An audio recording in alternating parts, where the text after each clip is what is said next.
What's the name? All right. If the buttons actually work today, Oh, everybody should be on screen. Before the fireworks start, though, I want to make a bit of an announcement. Laid Back Law, last episode I had on was Black Friday of 2025, last November, and that was literally the 5th anniversary of the first panel I had done, which was called Black Friday, F-R-E-I-D-A-Y, Viva Fry, and Robert Barnes, and then overtime with Nate, with others, Good Logic, whatnot. I've been doing panels essentially for 5 years. And hold on, I hear myself in the background, which is going to make my brain explode. That's on me. All right, cool. Essentially, what is happening now, it was through multiple channels. It was the Eric Hunley channel, then spun it off to a second channel, which became Layback News, which became Layback Law, which is now Layback Law. During this time, there was another channel on the side, which is called Nate and Eric. A lot of people really enjoyed Nate Eric. We had a great time doing it. Nate and I talk on the phone damn near every day. We get in trouble with our spouses sometimes for our phone calls, but we've been missing doing Nate and Eric, and we like doing Laid Back Law, so they're getting married. Laid Back Law is now essentially Nate and Eric's Laid Back Law. So, Nate, any words? You're the new boss here. I don't know if I'm the new boss, but it's, you know what? It's going to be interesting. So I do want to say one thing. We got to give a shout out to this sponsor for this stream, and that's ZocDoc. So let's do it. Video sponsor, ZocDoc. Okay, raise your hand if you've been putting off doctor's appointments, dental cleanings, annual checkups, eye exam. Yeah, my hand's raised too. When something feels off, I'll Google it. Then I'll tell myself it's probably fine. Wait, hold on, Dad. Isn't that the reason why you was in the hospital with a brain tumor? Because you were waiting so long. Good point. But that's why I present to you ZocDoc. ZocDoc is a free app and website that helps you find and book high-quality in-network doctors so you can find someone you love. We're talking about more than 150,000 providers across all 50 states. Whether you're looking for dermatology, dentistry, primary care, eye care, or one of the 200 plus specialties, you can search by specialty or symptom and build a care team that's right for you. Want to see your doctor in person? Great. Prefer a video visit? You can do that too. You can read thousands of verified patient reviews, see real-time availability, and book instantly. No phone tag, no waiting around. Appointments through ZocDoc happen fast, typically within 24 to 72 hours, and you can even score same-day appointments. Now, I use ZocDoc, and so should you. Stop putting off those doctor's appointments and go to ZocDoc.com/Nate the Lawyer to find and instantly book a doctor that you would love today. That's ZocDoc.com/Nate the Lawyer. Link is in the description and the pinned comment. Thank you to ZocDoc for sponsoring this message. Now, back to the video. Amazing. Right, I love the spokesperson there. So cute. Nate's daughter. By the way, those who are watching on the Nate the Lawyer channel who are confused right now, we've been literally doing this for years with Nate showing up on Laid Back Law, and we're doing it on the Nate the Lawyer channel so people can be introduced to the channel. Again, it's a partnership with Nate and myself, and we will be cutting the stream at, 30 minutes or so, and rolling over into the Laid Back Law stream. There's a link in the description. Please consider clicking, coming over, watching the whole stream, and most importantly, if and only if you actually like it, please subscribe. If you don't like it, don't subscribe. That doesn't help anybody. But if you do like it, hit the like, subscribe, all that.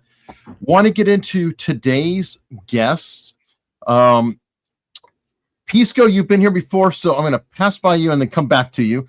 Ryan C. Mullally has never been a part of the legal panel before. He's brand new. He was introduced to me by Potentially Criminal, also known as LawTube Sean on X. And Sean has been on Laid Back Law a bunch and Legal Fridays a bunch. So Ryan, tell us about yourself. Hey, thanks so much for having me on. I really appreciate it. I'm Ryan Mullally. I'm a litigator, and I've done, I think, at this point, basically every level of the U.S. court system, including the U.S. Supreme Court. And I started doing legal commentary online in the vain hope that I might be able to contribute something to the discourse. Part of it was my feeling that, there's kind of a moral obligation on some level, because tricky issues, First Amendment issues, stuff like this nature, if lawyers aren't explaining what's really happening, I don't think the information's getting out there. So I have a baby but growing YouTube channel, Natural Law with Ryan Mullally. Be delighted if any of you wanted to stop by. And actually just did a big debate with Pisco live in Atlantic City on the Word War debate platform, which was a lot of fun. So Pisco and I are old buddies, or at least frenemies. Isn't that where Anna destroyed Pearl Davis? Oh yes. So brutal. Oh yes. My God. Oh, It's like yes. Michael Jordan versus JoJo English. It was like cremation. It was like total disaster. It went the way we predicted it would go. Let's put it that way. But if you want to see the best debate of the night, I think me and Pisco was the best debate of the night, and you can see it on either of our channels. I think we both have it up now, and the audio was a little scuffed at the beginning, but Pisco and I fixed it on our respective channels. So you can listen to it with the correct audio so you can hear all our genius points. All right. And the man of the hour, Pisco, who has been on before, things got a little bit hectic, got a little bit heated, which sometimes does happen with Pisco. He's a passionate guy. I'm sure that it's going to be a much more dignified show today, though, right? How are you doing, Pisco? I'm doing well. I'm coming off of a little bit of like a sickness. So I got something from these Word War debate people. I don't know if it was one of the Proud Boys that was there, or maybe it was one of the producers or something.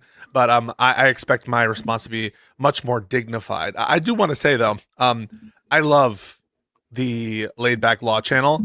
I love watching you guys enjoy and have fun, and I'm so glad and so happy to see Nate up and about, looking great.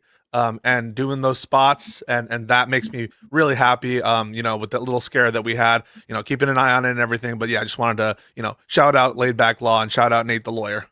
Thanks, bro. And my fellow New Yorkers. Hell yeah. My fellow New Yorkers. We got to get some pizza sometime. Whoa. Is this like a New York panel? Yo. No.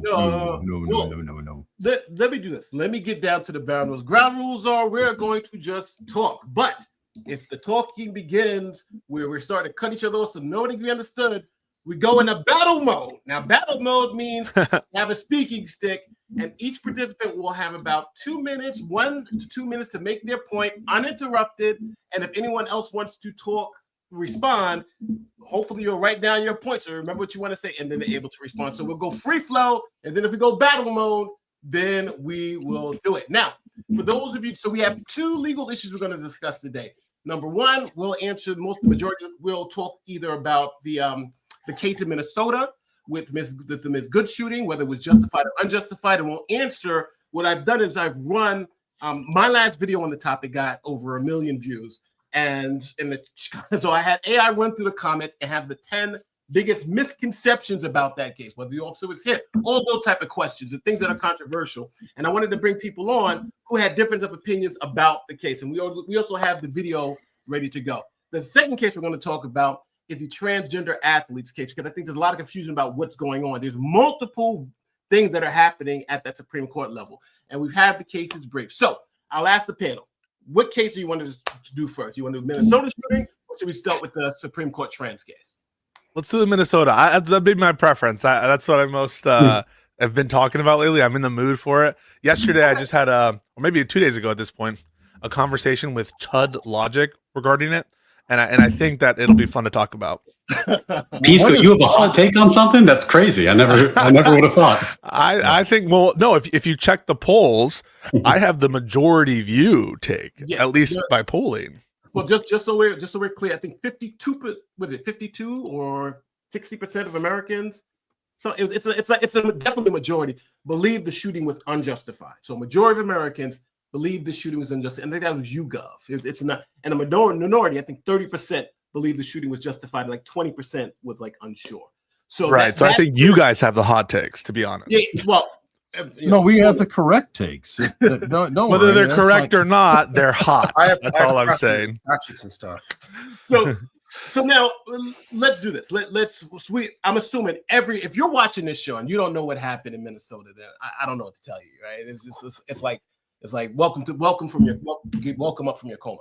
But what happened? Renee Good was shot and killed by an ICE officer as she was trying to inhibit their progress down a public road.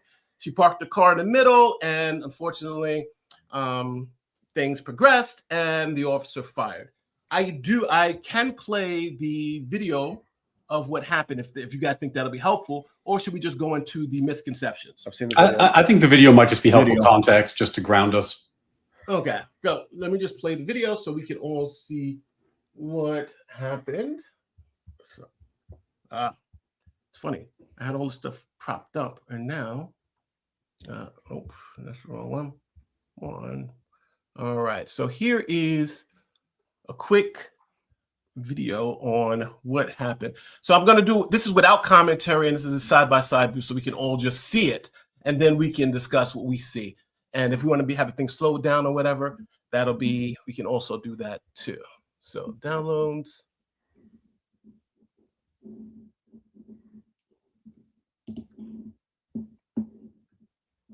Doing it live, folks. Doing it live.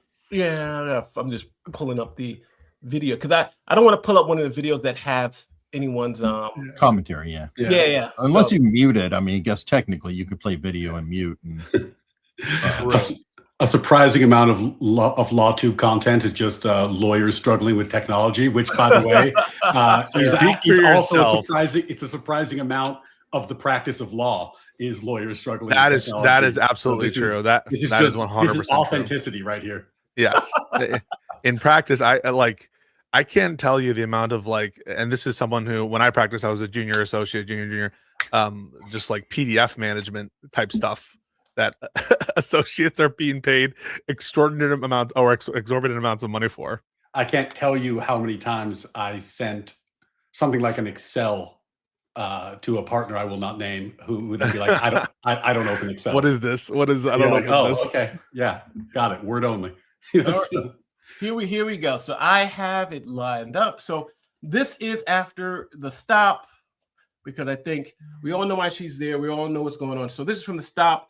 We have on the left side the officer's handheld, the officer with the the cell phone video, and on the right side we have the bystander who was seeing it from the opposite side. And these videos have been linked together. So here we go. You want to come at us? You want to come at us? I say go get yourself some lunch, big boy. Go ahead. Out of the car. Get out of the fucking car. Get out of the car. Just play it again, just one more second. You want to come at us? I say go get yourself some lunch, big boy. Go ahead. Out of the car.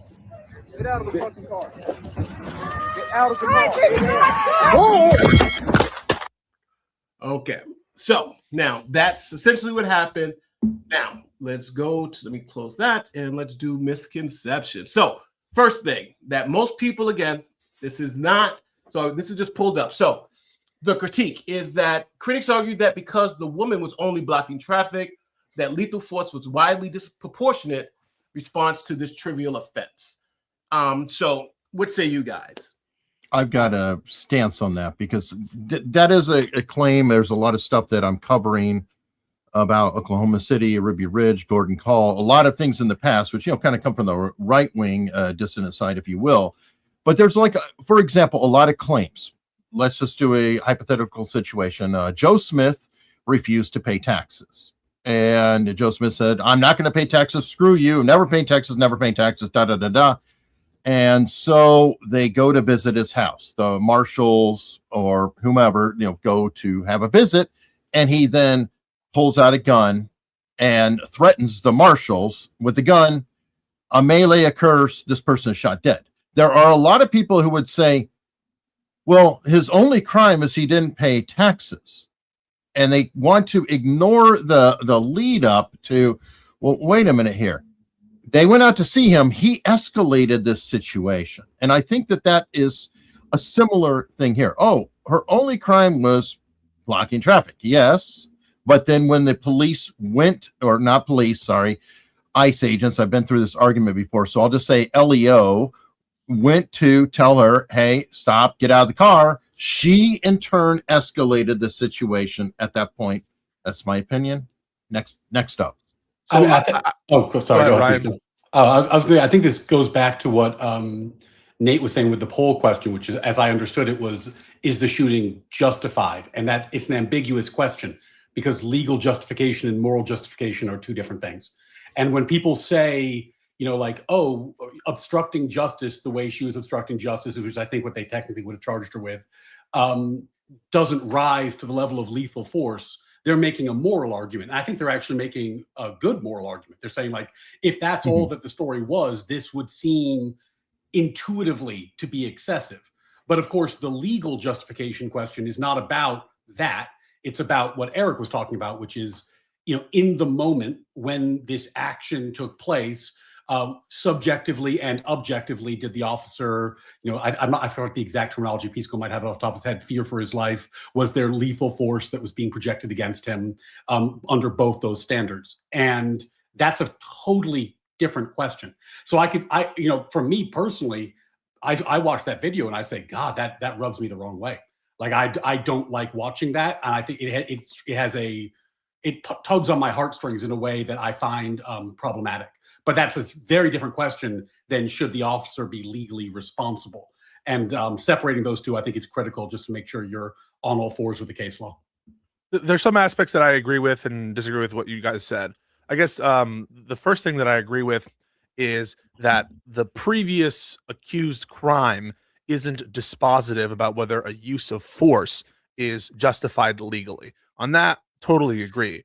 But the case law, from Graham v. Connor, Tennessee v. Gardner, tells us that the sort of nature of the initial reason the cops are there, that's part of the totality of circumstances. Graham itself, says the severity of the crime relates to the use of force. And so I think we need to be very precise what we're saying here. Yes, it's relevant. The nature of the crime that there would have been probable cause to stop and detain her over. And I'm assuming that the DHS does have authority to arrest these individuals. I think that we've seen a lot of like people saying they didn't even have authority to initiate an arrest. I don't think that that's true. I think the INA probably explicitly gives them authority to make stops of crimes that they see in front of them. And I think they probably would have cast it in terms differently than obstructing traffic and more obstruction of, the enforcement of immigration law or something. But strictly speaking, what she is accused of and what they saw her do before is, of course, highly relevant to the totality of circumstances. And that's a direct holding from on point SCOTUS law. I think we're all in agreement on that. Yeah. So this is my write-up. Under Graham v. Connor, the severity of the crime is only one factor. The law prioritizes an immediate threat at the moment the force was used. Once the car moves toward an officer, the initial reason for the stop legally is secondary to the threat of the vehicle at the time the force was used. But then obviously there's a lot of, I want to make it very clear, there's a lot of context to that, right? Because we're getting to the end. But that's essentially what I think we're all saying. Are we all in agreement to that? Yeah. And relevant, but not dispositive, and not as important in this case as the conduct of the woman, the conduct of the officers, and of course the car. Yeah, and it's all it's an evolving set of facts, right? Like if you imagine a traffic stop, which is like the quintessential fact pattern, like for a speeding ticket or something, that's the most benign use of like police. Let's talk about a traffic stop for a second, because I think it's actually a kind of a good example the other way. Because the number of times that what is seemingly a routine traffic stop goes from 0 to 100 because the guy in the car decides to, without any rhyme or reason that can be observed, pull out a gun or do other incredibly insane thing, like would just blow your mind. So the initial reason is speeding. The initial reason is broken tail light. It's like, but that's not how it ended. And that's a very strong reality. Yeah, and it puts officers in the position of having to make very, very difficult decisions in very short time frames. Like to the hypo you were given. Let's say you it's a traffic stop, and suddenly, and this was addressed in I think Kavanaugh's concurrence in Barnes, the guy just starts pulling off and at high speed. There's a variety of things the officer could do there that are going to either attempt to stop the person from leaving, take down their plate, and all of them have various levels of risks to the officer and various levels of risk to the community. And those decisions have to be made in a second, half a second, so the way the law is structured, at least on my understanding, is an attempt to be understanding that there needs to be limits on the outer perimeter of officers' decision making, and also understanding that decision making will not be perfect in these scenarios, and we do need law enforcement officers to be able to engage in these scenarios because that's their job. Okay, so are we 100% in agreement? I just want to make sure that the ICE agents did have, I'll say, probable cause or authority to stop the vehicle, ask her to get out of the vehicle, and I'll just say detain, not arrest, just to detain her temporarily. Do we all agree that at that point, early on, that they had this particular authority? I'm not going to doubt it. I think it's a very strong likelihood that they did have this authority. And I want to, and this relates both to the issue you brought up right now about the crime and the issue of, do they even have authority to make the stop? I want to encourage people on both sides, the left and the right, to avoid looking for like a simple answer that just immediately resolves everything. You need to go through the morass. You need to go through the objectively reasonable tests by the Supreme Court and actually look at the totality of circumstances. And it's not enough, even if it were the case that they didn't have authority, which I think they almost certainly did. It's not enough to say that, because even if they didn't, right? You guys know in the main course of traffic stops and, even warrants and stuff, or any kind of, pulling you over, there can be illegal conduct by officers, and it doesn't give you the right to, evade them. It doesn't give you necessarily the right to try to like get away or anything like that. So I agree with that. Yeah. Well, one caveat: in some states, you can resist an unlawful arrest. New York, it's a high burden usually. There are some states you can do that, which I was kind of shocked. Let's not overcomplicate this. Yeah, I don't want to overcomplicate it, but I just don't want to make it seem in general. You'll get people in the comments. Oh my God, I can't do that crap. All right.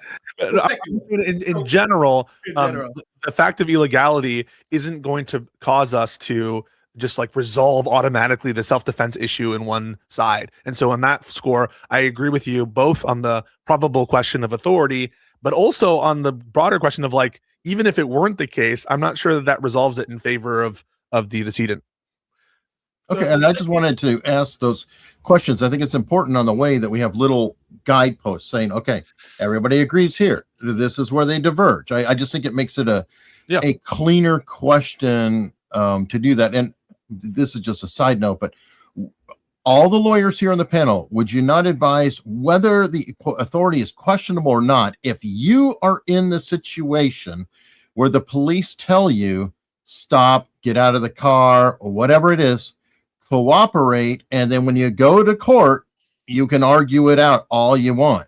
But in the time of the encounter, it would probably be advisable to cooperate with the police and not escalate the situation. I mean, 100%. And I think this actually does need to be said, because we have a rich history of civil disobedience in this country.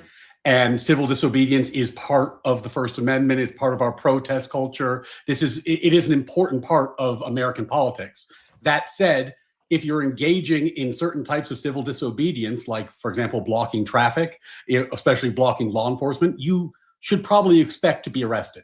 And when you are arrested, you shouldn't try to fight the cops. You shouldn't try to push them off. This is going to create both physical and legal jeopardy for you above and beyond the political statement that you were making. And it could legitimately ruin your life.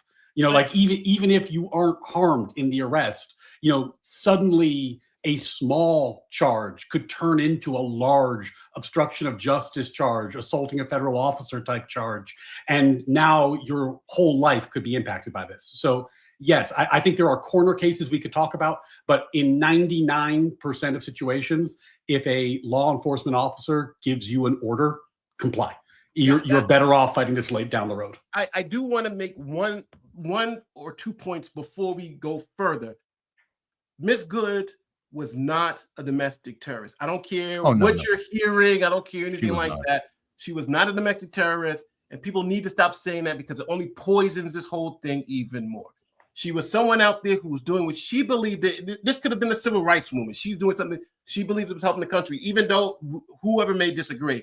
I think labeling her a domestic terrorist is the wrong framing here, right? So agree. I think we can all agree with that, or no? Yeah. No, I want to associate myself positively with Ryan's comment there, but with a big caveat, which is, well, first I'll just say, yes, it's true. And you want your lawyer to suss out all the illegalities and all that stuff after, you're out of that situation. And you don't want to rely on these like poorly trained bozo, moonlighting Proud Boys who they're hiring and nice to just like have your best interest at heart. But the big caveat is a political one, unfortunately, and that is what the administration is doing with respect to their training and with respect to their insistence on having these masked people without any identification and some of these practices. I know the justification. Can we just do a legal analysis? I don't want to get into politics. Oh, sure. I'm just saying it's important also for the police to keep their side of the bargain and to make sure that they're respecting the rights and the prerogatives of law enforcement.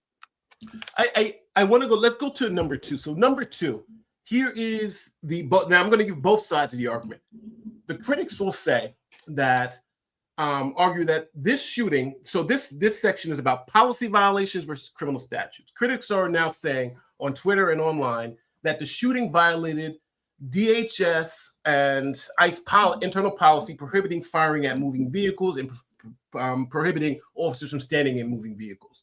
The counter to that is that policy is not law. An officer can be fired for violating the policy while remaining constitutionally reasonable under the standards of Graham v. Connor. Also, that there are exceptions. There are also exceptions to the policy listed. But I'm saying just even without the exceptions, just as a general rule.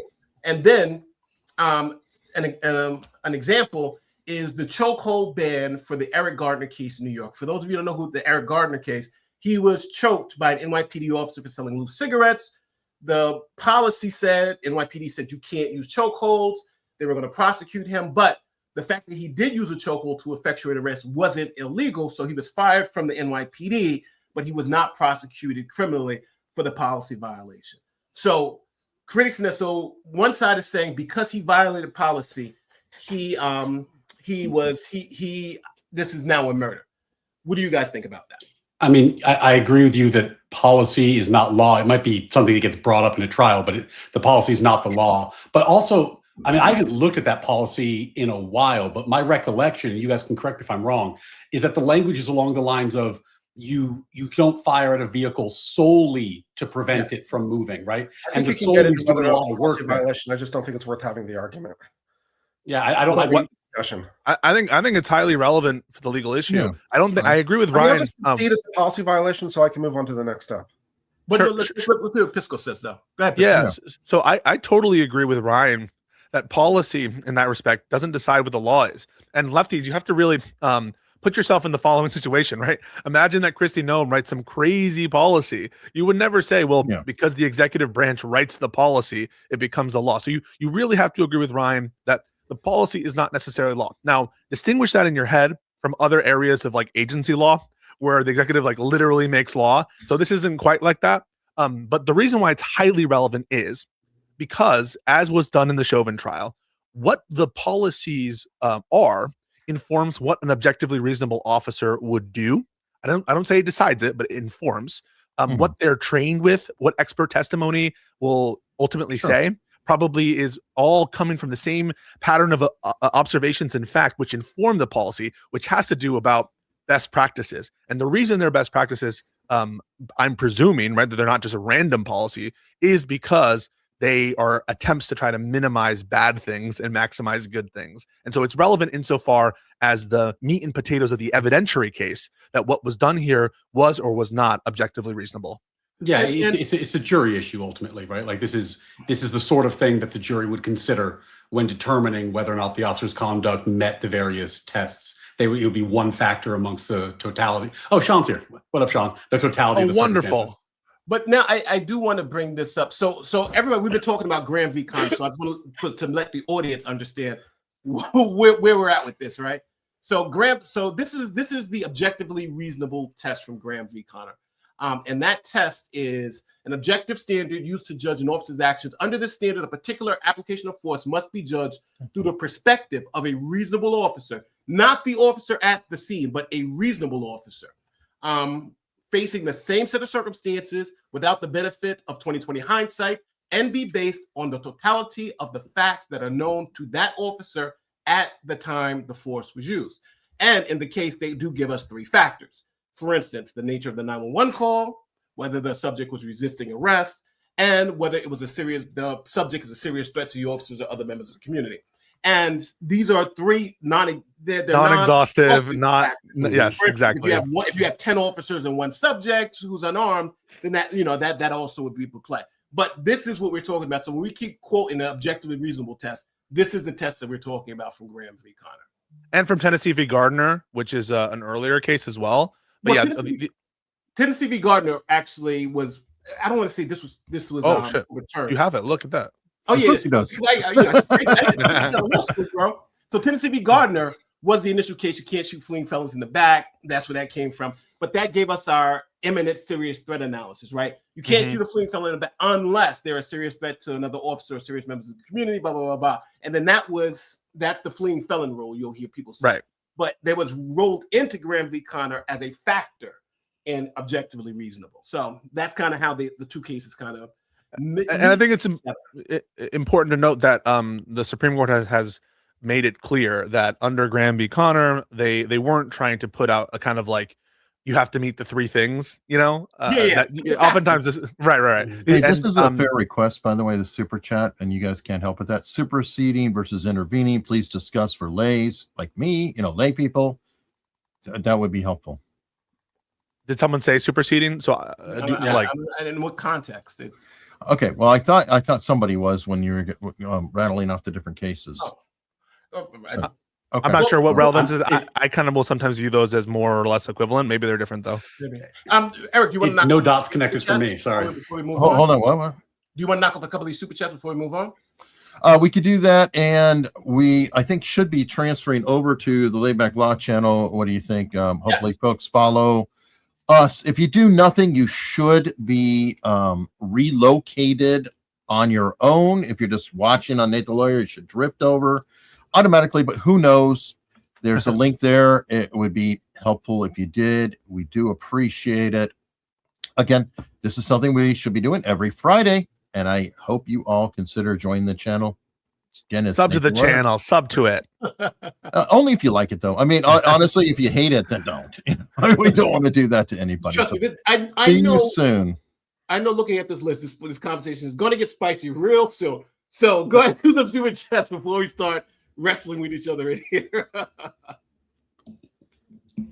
All right. So hopefully everybody will be heading over there. And it does say have go now. So let's see how that goes. All right, cool. I don't know where we left off. I think you showed this earlier on the screen. Elizabeth Warren just asked me to donate to the Democrats' Fight Fund. I thought fight meant you were inciting insurrection. I am confused. So it's okay to fight if it's for Dems, but don't fight any other time. I think it's rhetorically saying fight. In fairness, people on the right are annoyed that Trump said fight patriotically and whatever, and they're saying it's the call for violence. We can apply it both directions. I think it's a rhetorical device. Fight with your money, fight with your vote, fight with your voice. But anyway. I just want to say one quick comment on that. I think, like these self-defense cases, the test for the insurrection is very fact specific, and so it's going to be totality of the circumstances there. And so there's no bright line rule about fight never is incitement or is always incitement. And people are trying to find these bright lines when it's very, very fact dependent. Yeah. Okay. Well, everything in the universe is technically fact dependent. If you break it down. Yeah, but when you go online, though, everybody's like, "I found the still shot that's gonna break the case." Like, yeah. no. Well, that part of the problem there is, the first thing you said when you go online, right? Like, in 280, it's hard to think in paragraphs when you're typing in 280 characters, right? So that is what it is. All right, this is saying great debate between Pisco and Ryan on word war. Too bad Pearl won. Well played. She didn't win. Well played. Well, Pearl just looked like she's. I think it was worse than the Joe Biden debate. I think Joe Biden debate. I gotta see Nothing that. could be worse than the Joe it's Biden pretty debate, brutal, but bro. it was up It's there. in up the Hall there. of Fame of It's- that it's- debate. What I saw of that, and I only saw like a couple clips, is she reminded me of the student in the classroom who got called on Yep. and they just said Yep. some shit out of their mouth, and then there was a follow-up question, and she just Look, And closed and waited for everybody to go away. it was like the about Fetterman who's- debate. This isn't about like who's right or who's wrong, but like, as anybody who stood up in court or had to do public speaking before, the light's on you, it's your turn to talk. That's a skill set and an attitude, and you have to do it a lot to be good at it. Sure. I think that it's not for everybody, and not everybody likes doing it. And honestly, when I was watching her, she seemed nervous. Like she seemed like she had some stage fright and she was freezing up, which is tough to watch. You know, your awkwardness dar goes off, like when you're watching a sitcom and you're like, I can't watch this anymore. You're turning away. So And different people have different, like, better debate formats too. Some people really are good at like the Piers Morgan style, where you don't have a lot of time and when you kind of have to bring Piers Morgan in. Adam Mockler is like very effective on that, and there are a couple right wingers who are also very effective on Piers Morgan in terms of getting their points out. Scott, who's this guy who goes on CNN? He can be quite effective in these little. Scott's great. Scott Jennings. Sound bites. But they can fall apart in a kind of more longer form or standing up debate. And so there's some people who shouldn't be doing any of this, and there's some people who have different formats which their natural talents are better at. Yeah. No, definitely. All right. So let me see more super chats, and we do appreciate the love. Thank you very much. This is Sulo, whatever. I don't know how to say it. Do prosecutors generally refrain from charging until they have enough evidence that a jury would likely convict, or is it enough that they think they have enough to avoid a JNBO? More It than one really depends. Beyond a reasonable doubt. It depends what prosecutor's office you're talking about. If you're asking about like the nitty gritty, like I did some work with the Southern District of New York prosecutor's office, and like I can't speak for every lawyer in that office, but the ones I worked with, like if they brought a case, they had it. If they brought a case, they had it. They thought they were like 90 plus that they were going to win at trial, right? Well, that's the feds, right? Yeah, Feds that are used to- hardcore That that used way. to be. I was at the Bronx DA's office. In the Bronx DA's office, you bring. I think they had like 50% if they went to trial, but they had like an 80% conviction rate if you counted in plea bargains. But a lot of the times, only thing you need is probable cause to either bring an indictment, and that's the ethical standard too. If you don't have probable cause to bring the case, then you may have some ethics issues too in New York. But the DOJ officially is supposed to have like a higher standard than that, and that's been their overall. The DOJ. That's why there's Correct. conviction rates 99.2 Is much higher. Yes. Let me get to number 3 here. So now let's move on to the big issue about who did the officer create the danger in himself. So one side is saying commentators argued that the officer created his own danger by moving himself into a blocking position in front of the car. On the other side, they say the video shows the officer was in a static position and the vehicle became dynamic, maneuvering and turning that position, pointing at the officer, and placing him in a split-second decision because the driver's actions of accelerating were the proximate cause of the officer's injuries. He still retains the right to self-defense, even if he placed himself in front of the car initially. So I'm assuming we're all going to have some different points about that. Well, So, I brought up the fact, I think last Friday in the first debate with Andy Signor, that the car backed up. The officer was there in front of the car. At that point, he was kind of off to the side. Then the car turned towards the officer. The officer was actually standing, or agent, whatever you want to call it, was standing. The car turned into him. From the video. go ahead, From the New York Times analysis, I see her attempt to do a 3-point turn, and the officer is walking across in its direction. I mean, the officer is, and even if he's not like actively walking in front of it, he is persisting to be in front of it. Now, I'm not claiming that it resolves the case. The Supreme Court has said in the Felix decision that that's still an open question, right? Some circuits have applied the officer created hazard doctrine, some courts as well. I think personally they ought to, right? We can all think of a scenario which would be absurd if this weren't part of the objectively reasonable test. Like an officer jumps into oncoming traffic, creates the danger, and then shoots the person, right? Like that can't be, at some level of extreme, I think most people's intuitions would kick in and be like, that can't be objectively reasonable. So I think the doctrine should exist in some form. I'm not claiming that it will be dispositive, and I don't need it for my analysis.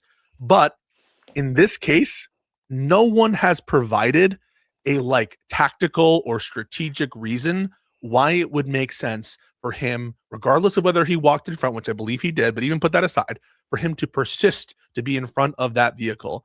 I don't think. Why? Well, I'm sorry, I apologize. I thought no, go ahead. Yeah, I got to share think this he was comment. persisting based on what I saw. Is like he was walking around. He was walking around the car, right? Because he started from basically where he would only be hit, and then he walked around the entire.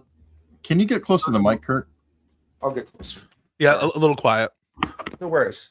I was saying he started from where he would ultimately get hit from that left front corner, and then he walked around the entire circumference of the car and wound up kind of back where he was when the car accelerated towards him.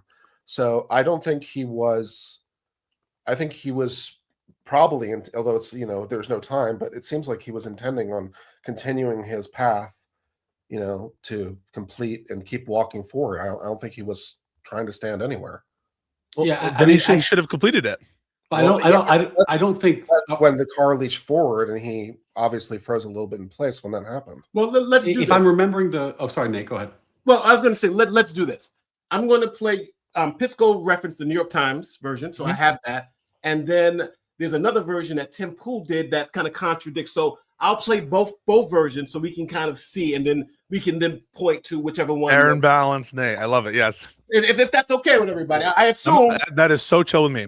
All right. So I'll start with Pisco's New York Times analysis. If that's all right, because you brought This is the latest one, right? The one that was just like released. This is 8 days ago. It says video administration's ICE shooting in Minneapolis. In Minnesota. Let me send you the recent one. So why don't you do the Tim Pool one first as I send you that one. Send me the recent one, and I'll do Tim Pool first so we can see this. So this is the answer to the question: was the officer in front of the car? Here we go at stage, and this is Tim Pool. Let's go back to the lie. Here's the officer. Here's the vehicle reversing. The officer is not in front of the vehicle. She reverses, and now he is in front of the vehicle. He initially is to the right of the vehicle. By all means, argue he should not have placed himself in this position. We're talking about seconds. Watch this. The vehicle stops here. The wheels are pointed left. As you can see, the officer is standing right in front of the vehicle. Now watch this. Right there. You see the front tire? Watch the front tire right here. The wheels are pointed left, and she accelerates. The wheel spins out on ice. Then, with the wheels pointed at the officer, having spun out already, meaning the officer can hear the engine rev with it pointed at him, he draws his weapon. And in a second, because this is slow mode, she then begins to turn right, hitting him, and he shoots. Okay, so that's the Tim Pool version. Mm-hmm. And would you send the other one? Did you send it to me DM? Or Twitter DM. Yep, that's right. All right. I do not have. Oh, there it is. Got it now. I'm playing this. Now it's a 7-minute one, so you have to find where. It's behind a paywall. Oh, okay. Well, I actually have. You know what I'll do? I'll just tweet out the full video, and then you can just look at my tweet. Yes. So I'm now going to publicly, and then I'll delete. Hey, share this while you're at it. By the way, let them know you're here. It's laid back law. Oh yeah, no, you're talking about. We're using this clip for the Laid Back Law channel. Oh, you know what? There's another guy who does. Did you see that guy's breakdown of it that says he wasn't hit? I can play that because I have that ready. Yeah, if you have that ready to go, that's great. And it's uploading it. I'll have the tweet up. It's posting, and I'll send you the tweet. Okay, so let's do this. Let's try to put this one in here then. But he doesn't really speak to. He speaks to whether he was hit. He doesn't speak about whether he's in front. So I'll My friend Nate, I have the tweet. The tweet is up, and you can just go on Twitter. I'm gonna go check the tweet right now. I DM'd you the. This link is to the show. willful copyright infringement. Oh, you DM'd me? Hey, Yeah, fair use, Pisco. Fair use. Fair use. My bad. Yeah. I'll retweet this as well, Eric. Okay, and I'm gonna scrub it. Yeah, your counselor would like a word, Pisco. Come on. So yeah. So go forward until she's backing up, and then you'll hear him talk. Can you give us a time index? Oh, yeah, right about that. Right there. Yeah. Right here, right? We should back Can you make it full yes. screen, Nate? On bottom right corner. Yeah, so we can. Yeah. And here we go. To break down what happens during these critical 6 seconds. Here, the agent's cell phone footage shows he's moving directly in front of the SUV as it's reversing and rotating towards him, initiating a 3-point turn, apparently to Can you leave. pause real quick? Law So that enforcement is- officers are trained to avoid So that is undeniable, right? Because the camera Just itself. Oh, let me finish. Let me finish his point.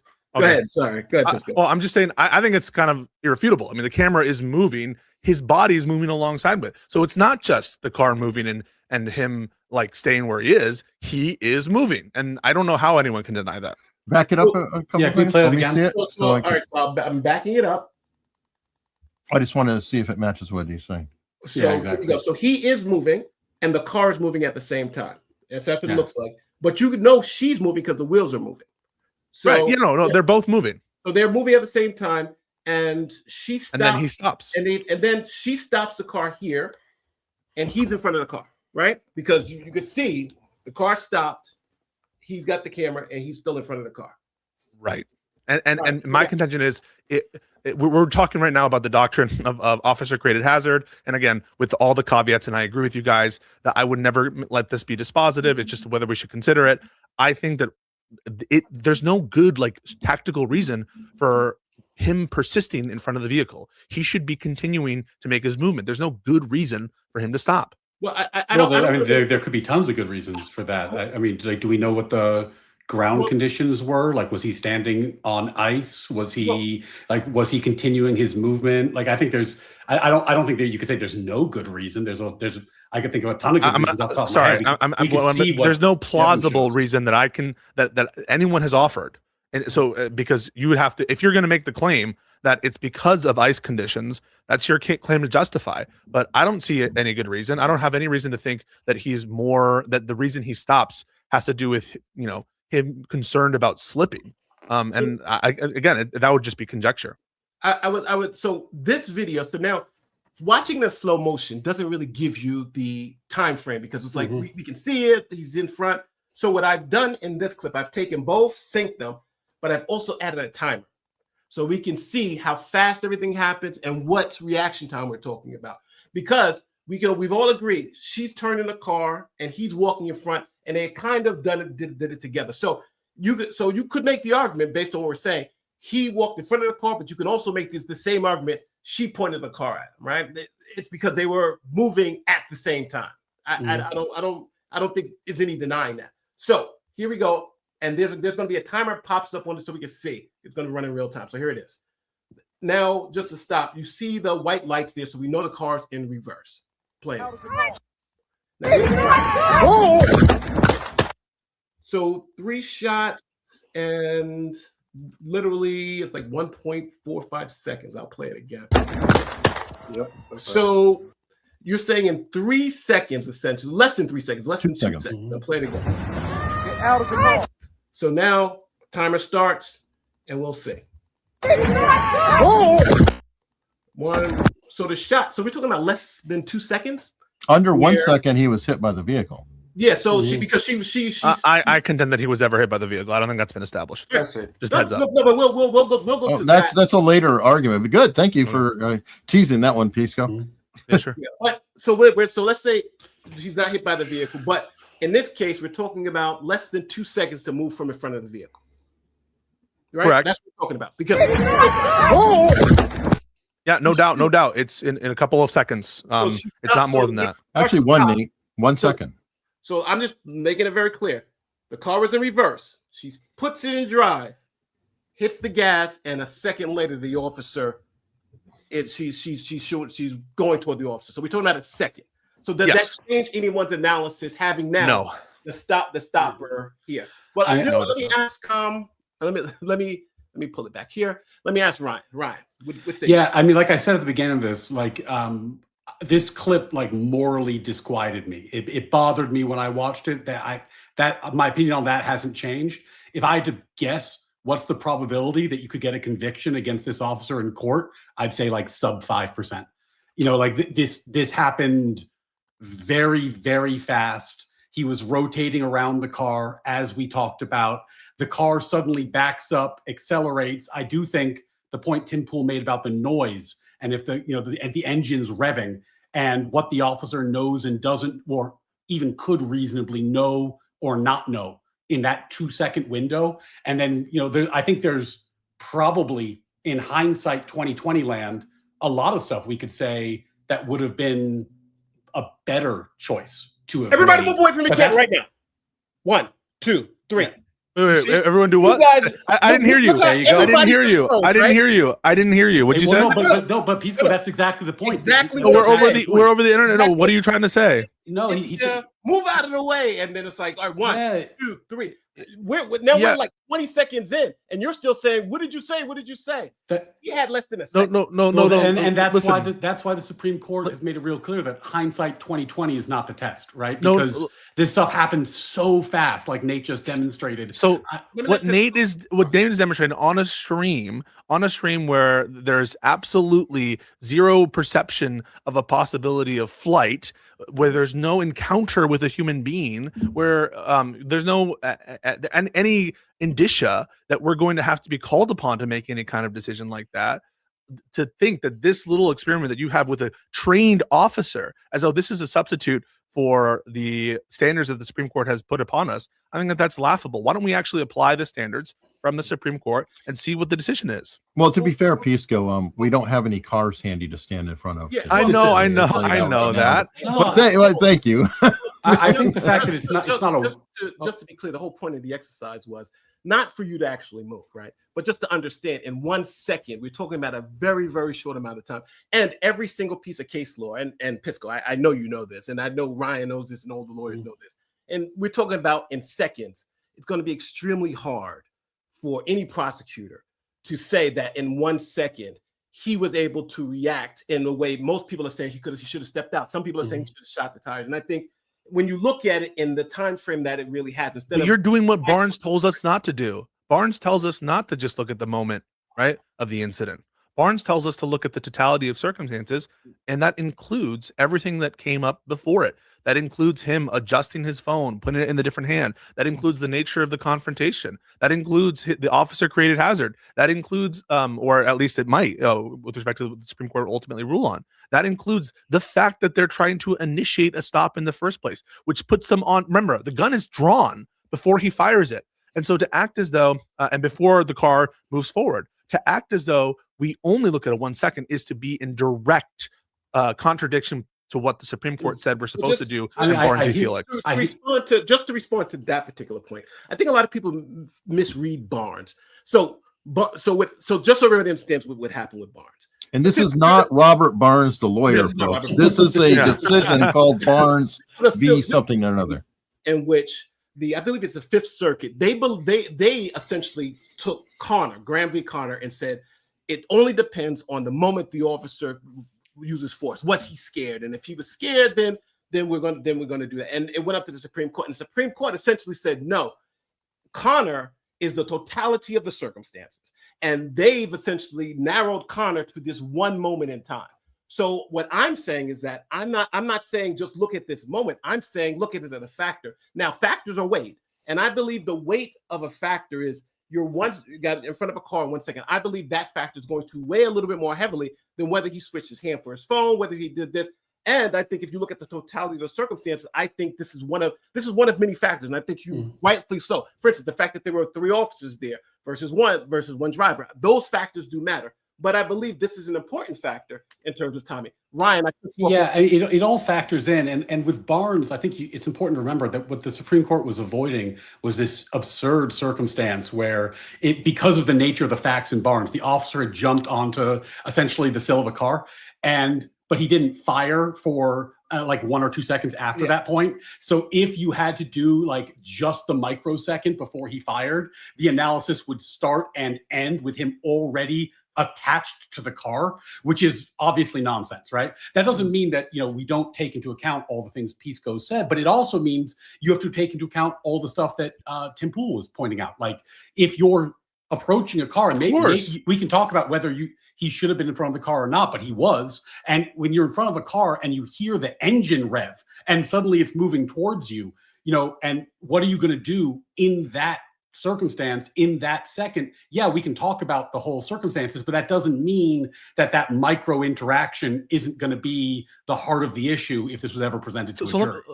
We can go about this in various different ways, but what I propose is this is the argument that I've had most success with in convincing people who think differently.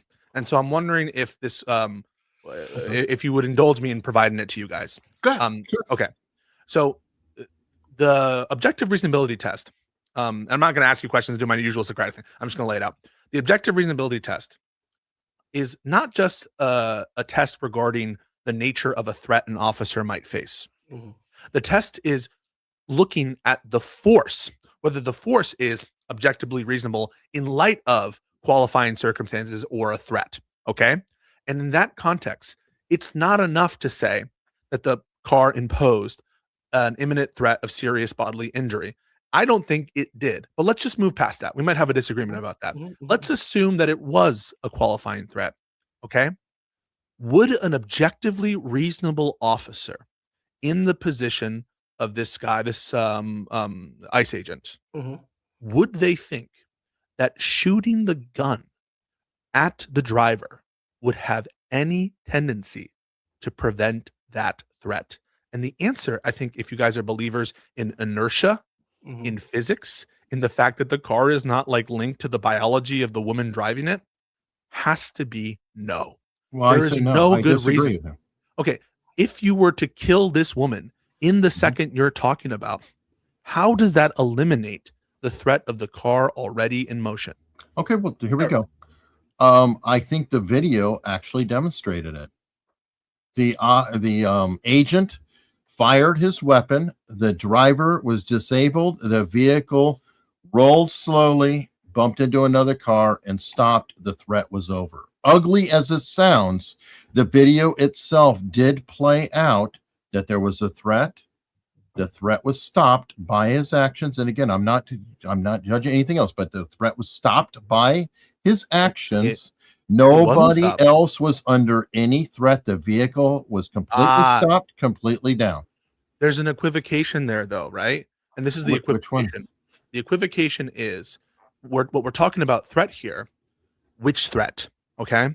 And what people are arguing is the threat that justifies the use of force in the video is the threat to the officer standing in front of the car. And the officer who was touching the door, and potentially her wife, too. By the way, her wife could have been harmed in this encounter. A lot of people aren't even talking about that, but she's on the other side of the car, pulled the handle, kind of sort of got away, but she could have been hit by the other wheel, the vehicle. No, I'm just saying there was more people technically possibly in threat in this particular encounter. So let's just take it step by step. Imagine that the guy in the front. And I have a question for you, Pisco, when you have a second. Yes, go ahead. Okay. But I want to take it apart because it really, this can't be correct, Eric, what you just said. And I'll tell you why. Imagine that the cop who was in front of the car wasn't in front of the car and was to the side. Would it be justified to shoot the driver on the basis of the threat to the wife? Number one, yes or no? No. Would it be justified to shoot the driver with respect to the threat to the person whose hand is in the car? Hold on. Just one quick thing. You just gave us a whole speech about totality of the circumstances. So, and your microcosm, this one. I said totality. Just so we can have a fair reading. The wife, the other officer with his arm in the car, and the officer. So we have to think about them all, and then you would ask the question. But justified under the totality of the circumstances. So are you guys arguing that the threat isn't just the threat to the officer in front of the car, but also to the officer in the driver's side part of it, and also the wife? Is that part of the threat?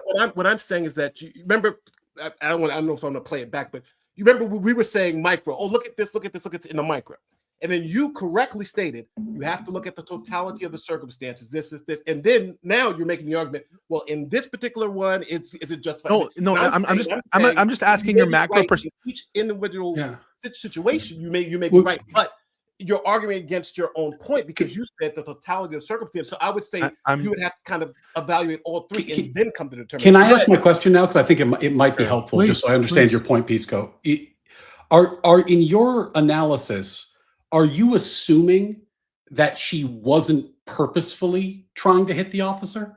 Because the thing that I don't understand, like, and maybe it's just to help explain the question, because it's honestly, I'm just trying to. I understand where it's coming from, but the answer is yes. Let's say an officer was standing there, and his friends were trying to arrest somebody who had a knife, and the man with the knife starts running. Now he's running off angle to the officer, right? He's not running directly at the officer. He's running off angle, but he's running. He's charging with a knife. There's people around, right?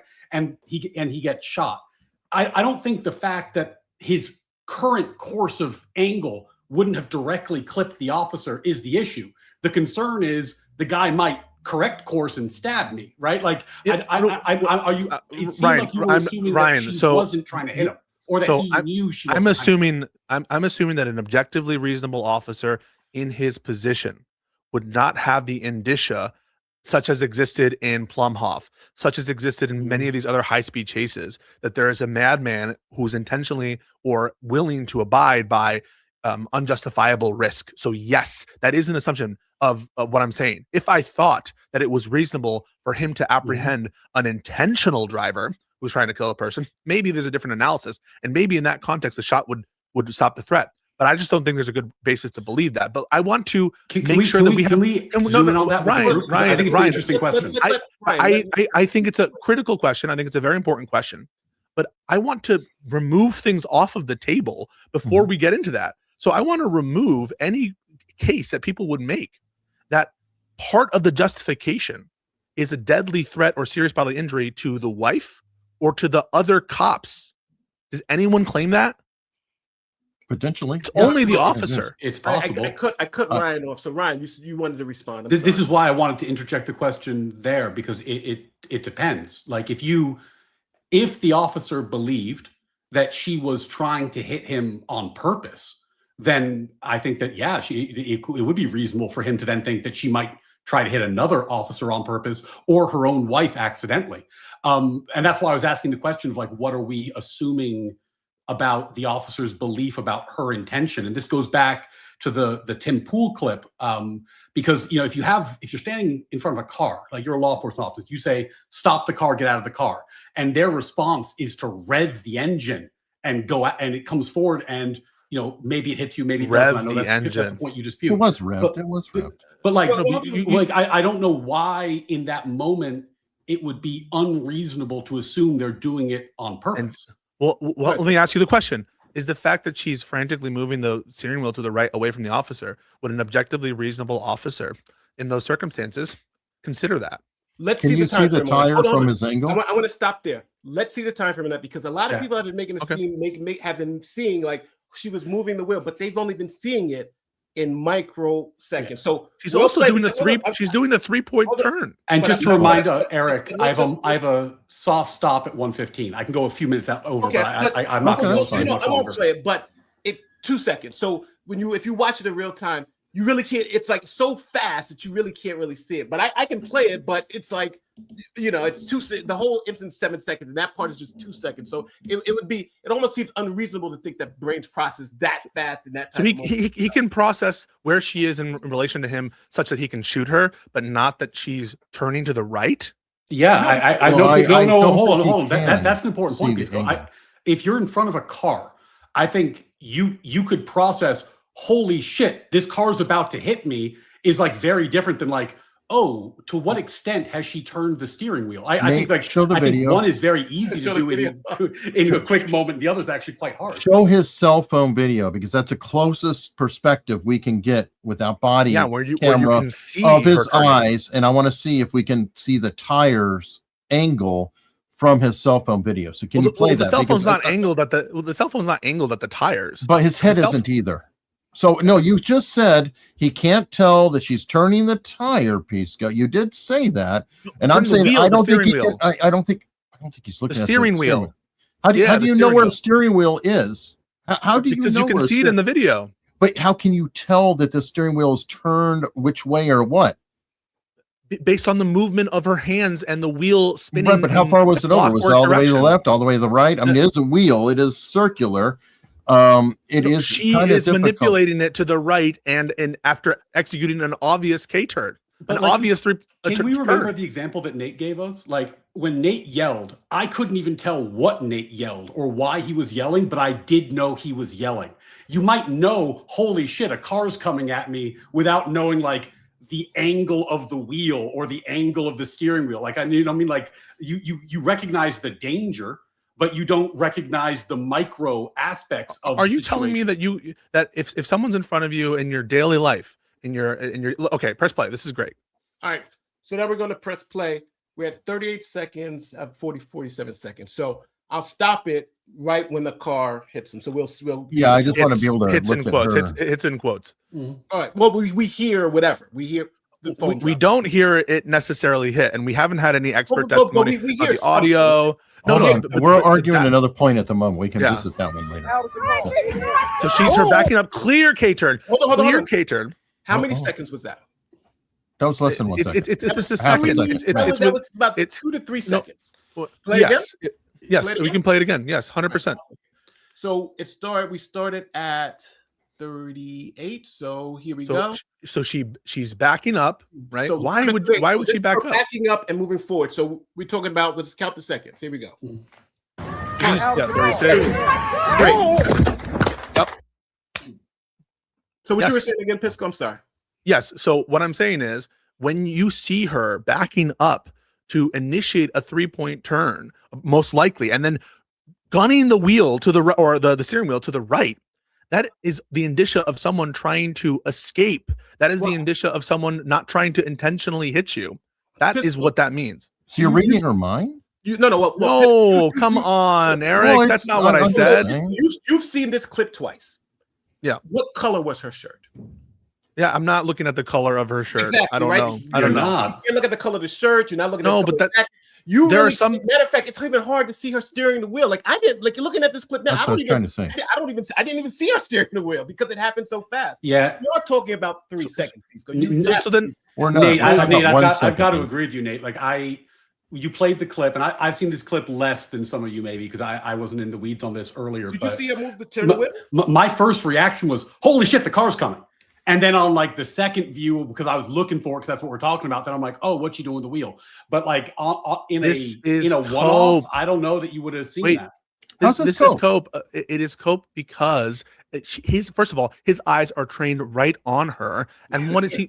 A cop in that situation? Wait a second, because you can see the eye line. You can see the eye line from the other angles. From the other one, okay. Yeah. An objectively reasonable officer in whatever he's doing there, he has his gun out. Agreed. At this time, he has his gun out. Correct? Mm-hmm. Yes. An objectively reasonable officer in that position is not concentrating on her for the purpose of knowing what her shirt color is or remembering what she looks like from the facial perspective. What he's looking for are signs of a threat, signs for what she's doing in the car. That's what an objectively reasonable officer is doing. Hold on, I agree. And Pisco, and we did have a sign of a threat. It was a vehicle accelerating rapidly into him. You're right. There was a sign of a threat there. Hang on a second. So would you agree that an objectively reasonable officer who is in the mode of trying to assess a threat would be looking at what she's doing with her hands? Is she taking out a gun? Is she directing the car towards you? That's what an objectively reasonable officer is looking at. And so the fact that I can't identify the color of the shirt after I read it, that's not the critical information that an objectively reasonable officer would be looking for. Hold on. He pointed it out because you're talking about steering wheel function and everything else. He was saying, hey, these details are really difficult to see. And I pointed out because you had mentioned the angle of the tires that he would see. And I'm saying, no, he couldn't see it from that angle, what direction the tires were going. He could only go, I'm here, vehicle coming, oh shit, bang. There's not a lot of time. So the shirt color, Yeah, you're right. That's not the biggest focus. You can barely see it any damn way. But I'm saying you really can't tell that easily what is going on with the wheel either. She's not two-handed doing the wheel even, so there's only one hand going back and forth. I'm a driver, and when I'm turning, the wheel turn, I'll let it slide in my hand. So I may not even be asserting pressure on the wheel to turn it. So it's very difficult. So then now you're going to go, vehicle is coming at me. Vehicle's coming at me. Here's a threat. So first of all, let's distinguish between the camera view and his view, right? He's holding the camera, and he's even taller. He's not holding it like this, right? At this point, he's changed hands of which camera's in. Okay. Yeah. And so no one can deny that he had visibility of the woman. Okay. The proof of this is he shot at the woman. Okay. I just got to call out the assumption. He saw her doing the wheel. Like we're making assumptions. Objectively reasonable. Right? I mean, Pisco, I honestly, man, I think we're getting close to like the objectively superhuman officer at this point, rather than the objectively reasonable officer. Like, are you serious? The objectively reasonable officer does not see everything perfectly, does not make every decision perfectly, is not aware. Like the question we're asking, Pisco, on some level, when we put the objectively reasonable test out there, is we're asking, as a matter of policy, can we hold officers to this standard such that we're going to criminally punish them in the event that they make a mistake? That's kind of what the zoom out. Don't zoom out to policy. Here, I mean, I think, look, we watched this video, and like I said, I do not like morally. I don't love this shoot, but like we don't need the grandstanding. Let's focus on the legal stuff. Hold on, it's not grandstanding. I think that we watched the video, and the immediate reaction that I think most of us, excepting yourself, seem to have had is, "Holy shit, a car's coming at me," which is the threat. Like I think that's what anybody would experience if a car gunned its engine and then drove at you. You'd say, "Holy shit, a car." So let's just be clear about something.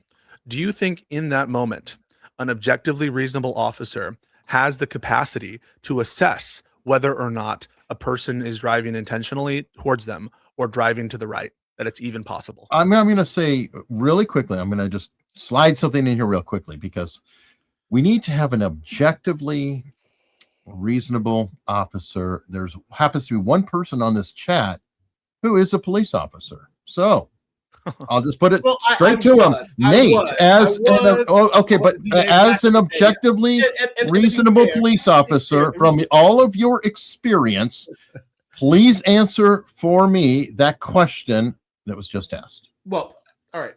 So Pisco, I think with Pisco, I'm just going to be honest. I think what you're doing is generally when we talk about objectively, we build a fictitious officer and put them in there and say, based on what would they do in that situation. I think with Pisco, what you've done is say you believe an objectively reasonable officer do, but you're saying this is the only thing an objectively reasonable officer would do. No, I'm not saying that. I'm saying, but that's the way I'm interpreting it. And every case that I've dealt with, when you do have things like this, there are multiple things that are just, so we're not asking what is the best possible option in this scenario. I know what that. we're asking is that there are a myriad of things that an objectively reasonable officer would do. Like, for instance, he could have jumped out of the way and laid on the floor. He could have done this, or he could have pulled out his weapon. So in that realm of possibilities of things that a reasonable officer, not this officer, because one thing a lot of people do is you'll see it in the chat too. Oh, he was hit by a car 6 months ago. That's irrelevant for this analysis, because we're talking about an objectively reasonable officer, not that officer with his experiences. Okay, so case, you may be right. Everything you're saying is correct, but that is not the only way you can respond to this. I want to be very clear about what I'm doing here. I'm not saying that cops are constitutionally required to do the best thing and optimal thing all the time.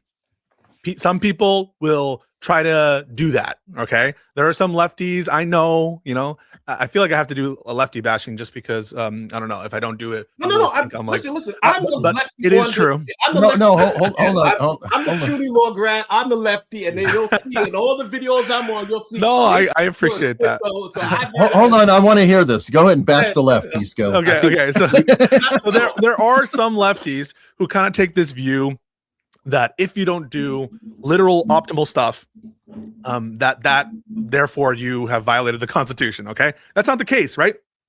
it could be the objectively reasonable thing to do, or among a menu of objectively reasonable actions that one can take to cause the death of innocent people. Okay, if you remember the Breonna Taylor case, what was the result in that case?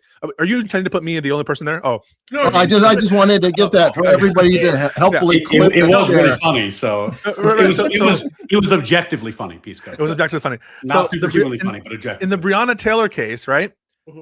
You can say all the things you want about how it was stupid to do the no-knock warrant. Did they get the right address? Whatever you want to say, okay?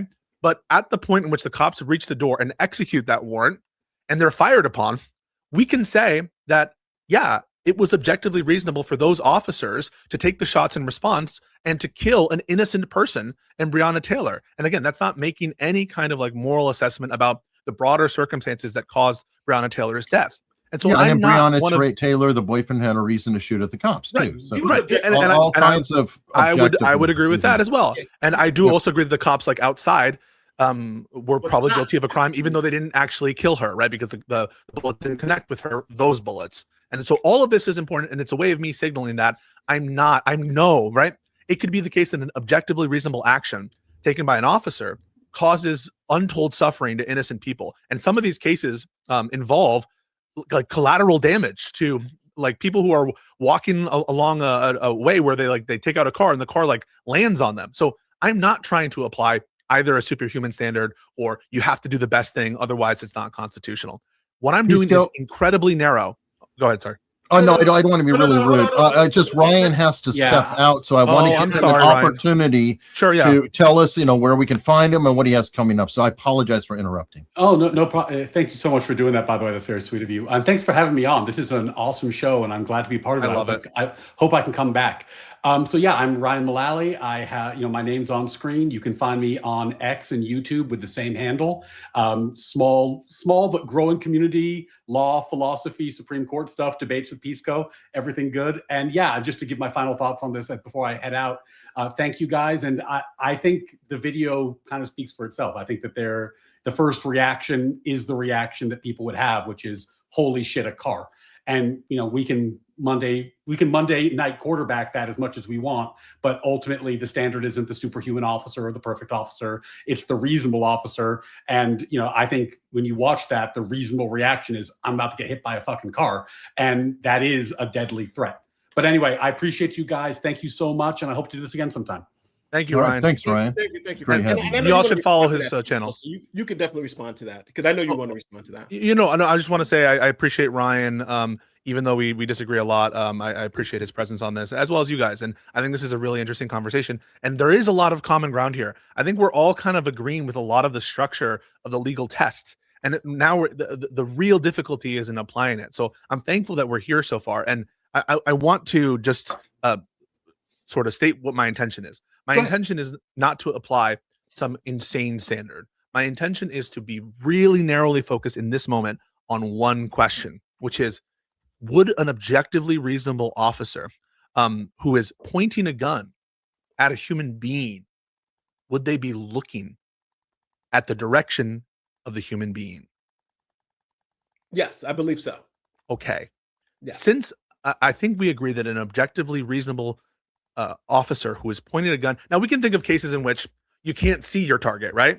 We can think of cases in which, because they're behind some cover or because it's too dark to see and the threat's there. I'm not going to say that at all times you can't aim your gun without being able to perceive the target of it. But in this case, in the daylight, we would say in the main run of cases that an objectively reasonable officer pointing their gun is going to be looking at the direction of their gun and looking at the target.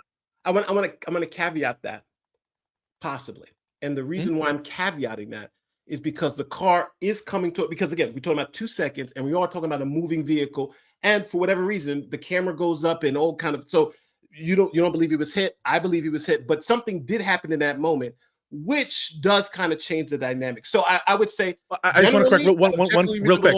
I don't take into account the time frame too. I agree. The time frame is highly relevant here. I want to say to everybody, I'm not discounting the time frame. And I recognize that the dicta from Graham v. Connor that you put up about 2020 hindsight, I'm not here to run away from the test or run away from the standard or pretend that time isn't relevant as a consideration. Highly relevant as a consideration. No doubt about that. I want to make my beliefs clear about the hit, the alleged hit. I'm not saying that I know it didn't happen. What I'm saying is I'm not convinced it did. And I think that the video that we've seen is equivocal, by which I mean it's open, it's unclear, right? It's ambiguous. I That's would what agree I'm with saying.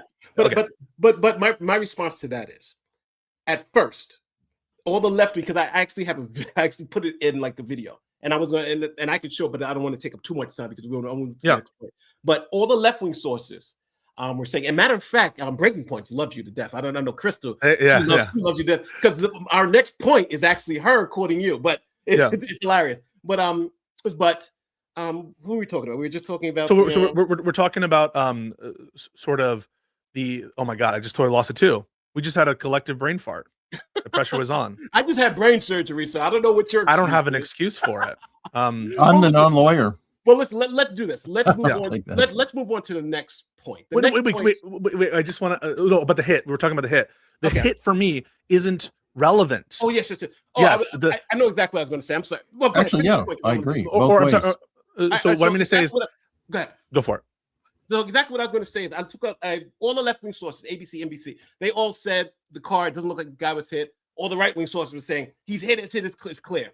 But then now, at this moment in time, I have clips from ABC, CBS, CNN, MSN Now. They all collectively have said the cop was hit. And then I even have a clip of the mayor who says this was an unjustified shooting.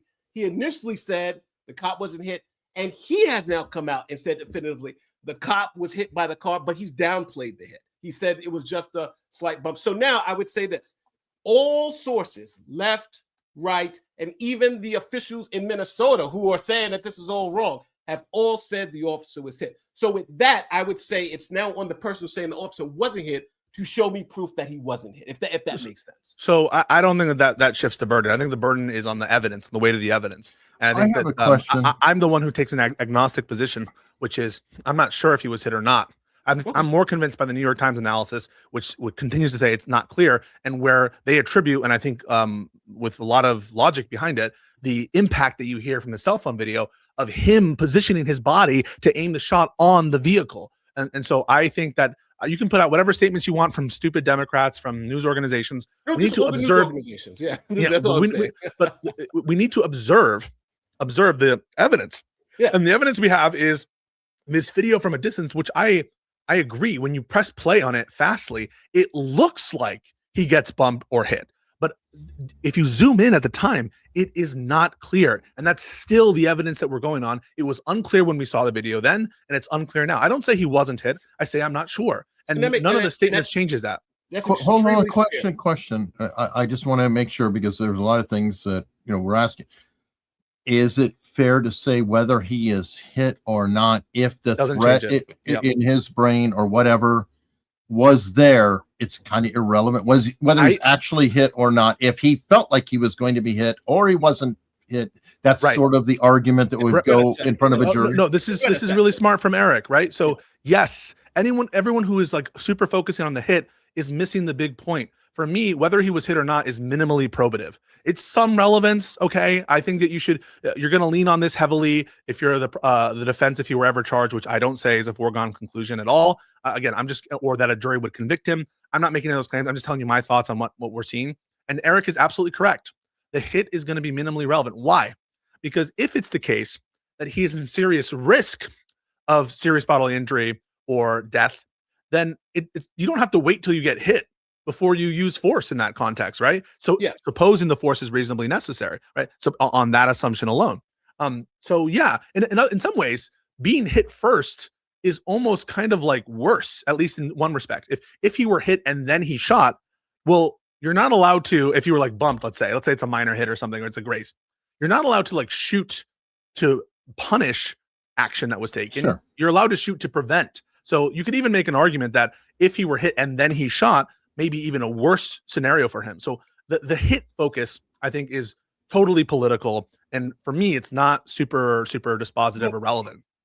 From what I saw in the video angles I've played, and now just the understanding of what it looks like, and CNN's own analysis, they showed that that when you listen to the front from all the angles, it seems like he was shooting while being hit. So essentially, look concurrent to me. shooting while the assault is concurring. And if that's the case, then it's going to be really hard to make the argument that it wasn't justified. But now I would say this: there's a difference between shooting after the fact and shooting during the event. That's all I'm saying. That's all I'm saying. Yeah. It's a matter of seconds. So I'm fine assuming that it's concurrent. 2 seconds. Let's just it's 2 seconds. But I want to move to the next point, because this point is all for you. Crystal said this is your point, and she said this is a good. This is no. The point, but it's not been elaborated yet. No, the next point. This one I thought we were moving on from. Go ahead. You get the last word. So my last point is the following: an objectively reasonable officer in his position, knowing the distance between his body and the car, aiming the gun at her, would know that she's turning to the right. And knowing that she's turning to the right, which means that an objectively reasonable officer wouldn't apprehend that she's trying to hit him. Why is that relevant?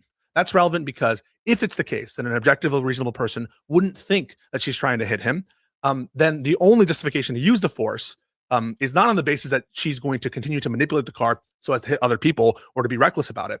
The only justification is going to be to prevent the hit that's coming towards him. And there is just no logical tendency between shooting the woman at that distance and stopping a car. An object in motion will stay in motion unless acted upon by an outside force. And of course, if you shoot her at that distance, it has no tendency to prevent the threat. That's one of the reasons why the DHS policies, which were violated, are the way they are, because it's actually less safe in general to have a vehicle being operated by someone who is either incapacitated or bleeding out. And what we saw wasn't a slow roll to another vehicle. It was an acceleration towards another vehicle. And so because the force, this is the last line, I'll let you finish. Because the use of force has no logical tendency to prevent it, and an objective reasonable officer would know that, therefore, how can it be justified? How can it be justified to use force, which has no logical tendency to prevent the qualifying threat?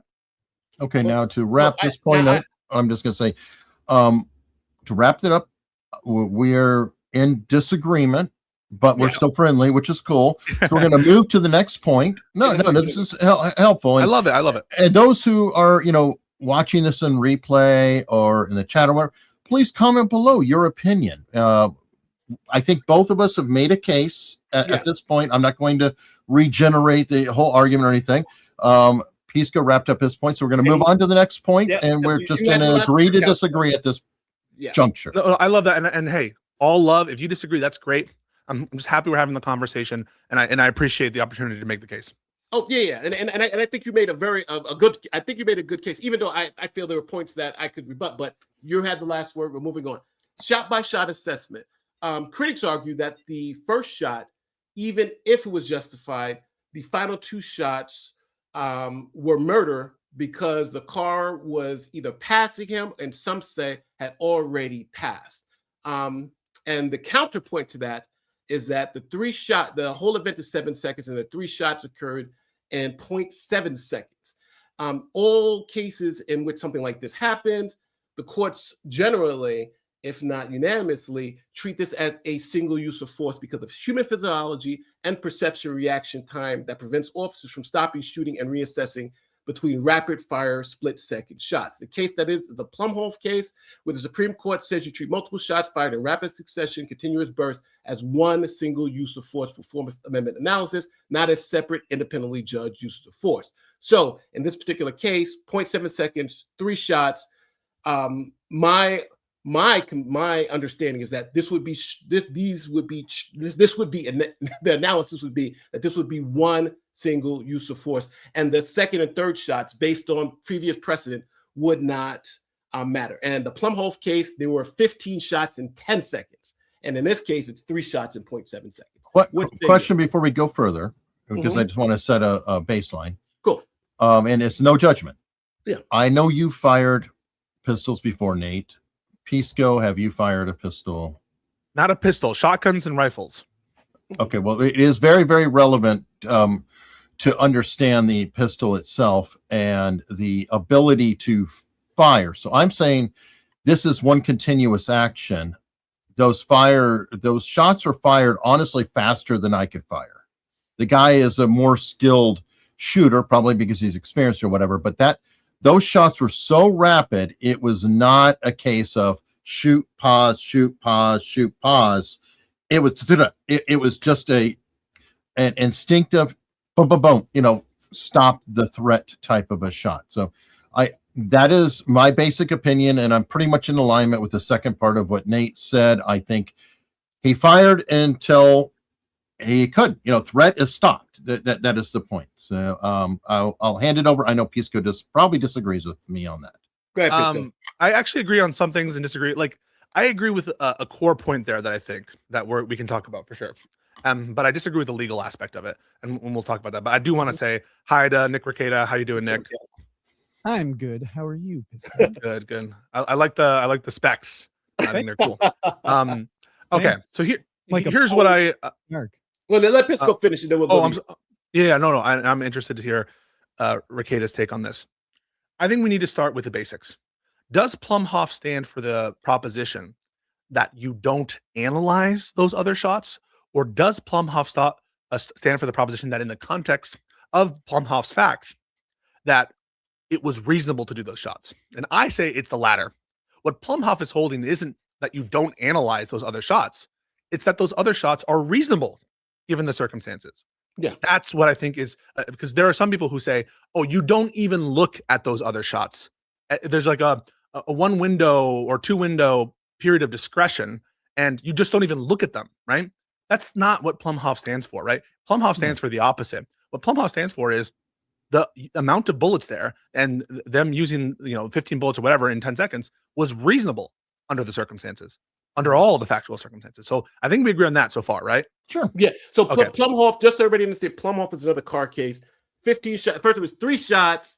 Then the guy drove away, crashed the car into another car. Then it was 15 continuous shots from everybody in 10 seconds. And the court said because he had already hit someone, it was essentially it was reasonable for them to think that he was posed a danger to, and the woman, because there was a woman in a car to an innocent bystander who was also killed by those 15 shots. Right. So, but my understanding is Plumhoff stands for the proposition. If you have multiple shots, because of the physiology of it, if you have multiple shots fired in rapid succession, it would be treated as one single use of force. Obviously, there would be some exceptions, but I don't see. I don't agree with that, right? So you're wrong. I'm gonna cut you off, Pisco. Before you say the wrong thing, I'll help you out, and I'll frame this differently, because what you need to do under Plumhoff is not analyze each shot independently. You have to prove that some shot is removed from the force continuum. Yeah, that's what you have to do. Everybody's looking at this backwards. They're looking at this from the start going, oh, I go from step 1 to step 2 to step 3, and each individual shot is measured. No, the officer gets the presumption of innocence, and the state has to prove beyond a reasonable doubt that he acted unreasonably. Not that he does not have to prove he acted reasonably. He has the presumption of reasonableness in the commission of his duties in making any of the shots. So they have to come in and prove it unreasonable. So if you want to sever shot 2 and 3, you can sever shot 3, 2 and 3, or 2 somehow. You have to prove beyond a reasonable doubt that it's removed from the continuum first. So I don't disagree on burdens. So in the case of these use of force situations and self-defense, there's like an initial burden that a lot of defendants will have to show, assuming this case were ever to be tried. There's an initial burden, and then ultimately the state, usually, right? Although there's some differences, I think. I'm going to assume in Minnesota it is actually the case that you have to prove beyond a reasonable doubt that the use of force was unreasonable. So the burden is the government's on that. Nick and I are totally agreed on that. The question, though, is I don't agree with you importing language that I don't believe exists in Plumhoff regarding like the use of force continuum, and it needs to be separated from that use of. It doesn't exist in Plumhoff because it's synthesis of what Plumhoff means, and you have to apply it to the situation you're in. Yeah, so I can read the exact language, but we are trying to synthesize. So I would just give some charity, But if you believe it's a bad synthesis, no, I do think that, right? Because in Plumhoff, the key thing is every shot does need to be justified. Do I recommend? Yes, like let me finish, please. Yeah, let him finish. Let him finish his point. I'm not saying that you earlier. When somebody's speaking, they want to finish. I'm sorry. No worries. It's good. No. I usually interrupt a lot, and I've even interrupted Nate a little bit here, so I'm sorry for my rule violations as well. I'm not saying you hermetically seal the shot as though you ignore A, the time period between the first and second and third shots, or B, that you like try to limit your analysis just to that little bullet in that little window from like a God's point of view, like a top-down real-time strategy. I'm not saying that. Every shot is judged according to the same standard, totality of circumstances and objective reasonable test. And that's what Plumhoff stands for, is that you have to analyze it. Now, I agree that sometimes based on when like the reaction speed of a normal officer and the threat and whether it persists here, because there's a specific point that you're going past that needs to be addressed. The totality of the circumstances, for some reason, everybody thinks the totality of the circumstances doesn't encapsulate the totality of the circumstances of the two preceding shots. I agree. No, we need to include those. Did you hear me say we shouldn't? No. I explicitly said. No, hold on. Let me reset everything. Hold on. Before we finish, Nick, let me reset everything. I want to. The reason why is because it gets confusing and it gets hard for us all to follow. Let's let Pisco just finish out what he's saying, because it's helped, because a lot of times he'll answer a lot of these questions. I've noticed that, like, he'll make his point and then he'll answer the question I was about to ask, and then I'm like, oh shit. So let him finish, and then we'll go right to Nick. Sure. Fair? I think that's fair, and I'll let Nick talk, and I won't interrupt. All the communists who say you analyze the individual bullet and ignore the previous bullets, that's stupid. So I don't agree with the communists who say that, okay? So you don't just analyze the bullet, ignore the other bullets, ignore the time between them. I'm not saying that. I just want to be clear. I'm not saying that. What I am saying, though, is merely that every shot needs to be justified. Now, you might make the argument that it's a reasonable case or an easy case here, because obviously they're all justified, because the threat continues and a reasonable officer wouldn't physically be able to distinguish a changed circumstance in the time the shots were fired, such that the threat would be like different in their head. But that's just, I'm just merely stating, and then we can get into that analysis, that it's not this one like second fun zone. And I'm going to, when we actually apply Plumhoff, get into the facts of Plumhoff and how they compare to the current situation. So I do want to give room for Nick to talk. That's all I'm saying. I think it's a baseline that everyone should agree with, which is essentially that Plumhoff stands for all shots need to be justified. But obviously I don't buy this communist interpretation where we ignore the previous shots. Okay, so I think we're close in agreement to a degree. Sorry, Nick, go ahead. Yeah, no, the reason I was trying to jump in is because you had specifically said that the shots have to be justified under the totality of the circumstances. Yeah. Good. You do. But again, presumptively, all of the shots are justified. In virtue of what? What? In virtue of what are they all presumptive? Standard of the prosecution has to prove that the not innocent until proven guilty, I'm guessing. Oh no, but that's true of all this stuff. That's, I mean, that's true of everything. Everybody says it's true, but they also forget it, like you're doing now, because presumptively every shot under the totality of the circumstances is justified until you overcome the presumption beyond a reasonable doubt. You have to presume that they're justified, and you have to presume that they're part of the same force continuum until the state proves otherwise, until they take it out of the force continuum. It's their burden to do it. They have to do it. He doesn't have to prove that it's the same thing. It is the same thing until the state proves it isn't. Yeah, well, but the problem is we're not a criminal trial right now, and we're not beholdden to now. This might be true if you're like predicting a future trial. Has to get to this before they can charge him. I totally agree. I just want to make sure that like we're not applying in our conversation the burdens that are applied in the context of a criminal trial. That's all I'm saying. And I think that what you're saying, Nick, is highly relevant in terms of like predicting whether they're going to charge him, predicting what the jury's going to say. But can I ask one question? Because I kind of feel like we're arguing interpretation of the law. I just want to know where everybody stands on this particular circumstance. Now, I laid out my case. I said that I felt that the 3 rounds, 4 rounds, whatever it was a single course of action in a continuum, to borrow Nick's thing. Pisco, do you disagree? I disagree. Okay, thank you. I just wanted to make sure that we actually disagreed on the basic point. Can I ask it this way? Mm-hmm. Do we think that a court would take these shots and separate it from 1 to 2 based on the case law from Plumhoff? I believe the court will see this as a single use of force transaction, not 3 separate use of force transactions, based on the timing and the understanding. But if you disagree with that, I would Please just like lay to that out. understand why you disagree with that. Thank you. Yeah, I think it's a misnomer to suggest that what I'm talking about implies that the court will run an analysis of bullet 1, bullet 2, bullet 3 in the way that you're sort of presenting it. So far, and though I will get to the disagreement point, all I'm saying is, regardless of how you look at it, every shot need be justified.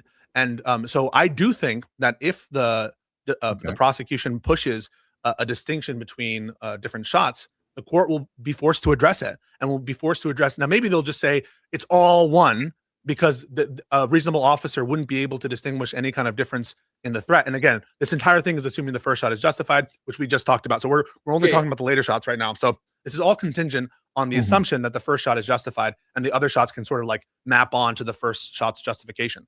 I'm not saying that a court will on its own go through that analysis, but if one of the parties, namely the government here, pushes that there is a difference there, the court will have to deal with that if they're like, or the jury in some case, whoever the determiner is of fact, they'll have to deal with that. And maybe the answer is just what the answer was in Plumhoff. But I think there are reasons to distinguish Plumhoff, which would make it so at least my determination would be different.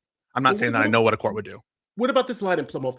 Human physiology and perception reaction time prevents an officer from stopping and reassessing between rapid fire trigger pulls in a split second. Yeah, so there are instances in which that is true. There are cases in which it's impossible. It's always true. Well, no, because we literally have tests of reaction times, Yes, which says there that is a bottom limit. There is a limitation. It follows the language. See, you look at everything backwards, and it makes everything impossible for you. I'm not sure that I'm looking at it backwards. If the question is whether or not the dicta from Plumhoff regarding, there is a period in which you can't assess a change in threat, that is true. But there's a threshold, right? There's a threshold. There's a period at which a reasonable officer could distinguish a change in circumstances for the threat. And so all of us agree that with that baseline, the only question is, in this case, do we think an objectively reasonable officer would be able to? That's the question. Okay, so I'm going to ask you, I'm going to rephrase the question a different way. If you Really don't mind. important. That's not the question. No. Because you said, would an officer be reasonably able to? No, that is not the question. The question is it unreasonable for him not to? He's right. He's right. And can I just ask, in terms of this case, Pisco? I would agree with that. No, I would agree with that correction. I don't have a problem with that correction. Yeah, no. To be more precise, would it be objectively unreasonable for the officer to not perceive that difference in threat? I mean, I agree. I think that the test itself is phrased in terms of objective reasonableness. Yes. Is the force objectively reasonable? But part of that might look into whether or not it's reasonable for the officer to make that distinction, or not to, or for them not to have not made that distinction, or something like that. Okay, so for me, it doesn't change much in this context. Okay, well, in this context, I have one overriding question. Pisco, if the first shot is justified, now we know you don't think the first shot is justified, but if, let's say, the first shot is found to be justified, are number 2 and 3 as well? No. And I don't think that Plumhoff stands for that proposition, and I can explain why.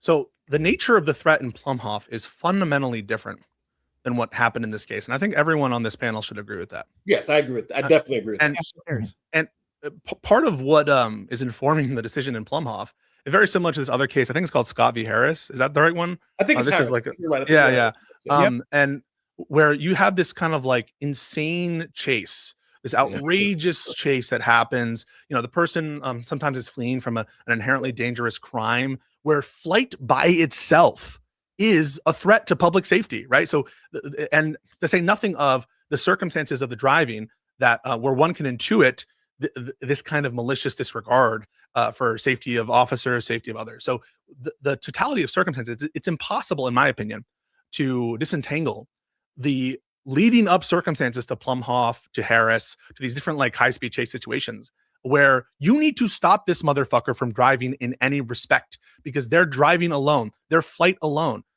They have shown themselves to be such a danger to the community and to officer safety. Looking backwards, the nature of the threat is like, you need to kill them. you're looking backwards again because you're saying hindsight. You need no. I mean, you're looking at the problem backwards, not hindsight. I mean, yes, we'll get to that. You're saying you need to use deadly force to stop this motherfucker right now. That's the burden you just put on the cop, is that they're or the analysis. You said you need to. I'm asking the question. Would an objectively reasonable officer need in the position answer though? That's the reasonable necessity, and that's the standard. I mean, that's the standard we're talking about here. Is the Fourth Amendment provides for protections against unreasonable seizures, and these are seizures, right? Mm-hmm. And so the question is this objectively reasonable use of force? That's the question. Agree, Rekieta? Is this an objectively reasonable use of force? Use of force. Yeah. Correct. If it's three occurrences versus one. An objective reasonable use of force, because there could be other reasonable things. Yeah, I'm not saying yes. I'm not saying perfect. No, you said you needed to get to the point where you need to stop this motherfucker with deadly force. The officer doesn't need to stop the motherfucker with deadly force, and that's not the threshold. So it is, and I'll ask you, and this question I think will elaborate it. Do you think that deadly force is justified even when it's not reasonably necessary? What?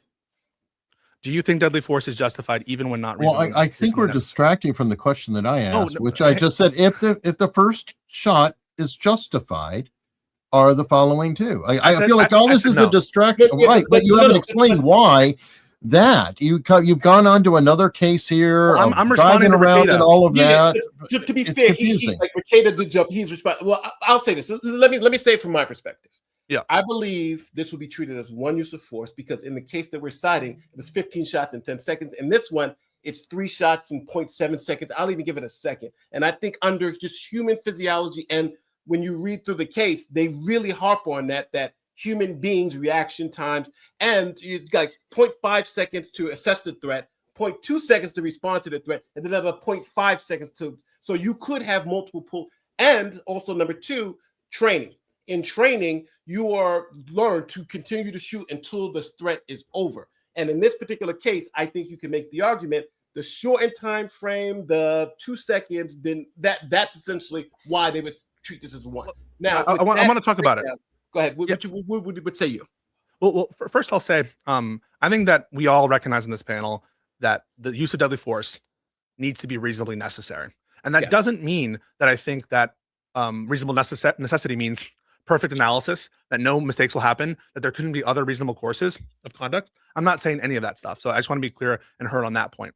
Here, the first thing I want to establish is it physiologically possible for the officer to perceive a change in threat? And the answer to that is yes. In the short time period that we have there, we can at least agree. We don't have to agree that it's objectively, it would be unreasonable not to make the distinction. But the first thing we should agree upon is it is physiologically possible for a human being to make those kinds of distinctions, especially given the fact that he's changing how he's aiming the gun as the circumstances change in response to phenomena that's happening in front of him. So I think we should at least agree with that.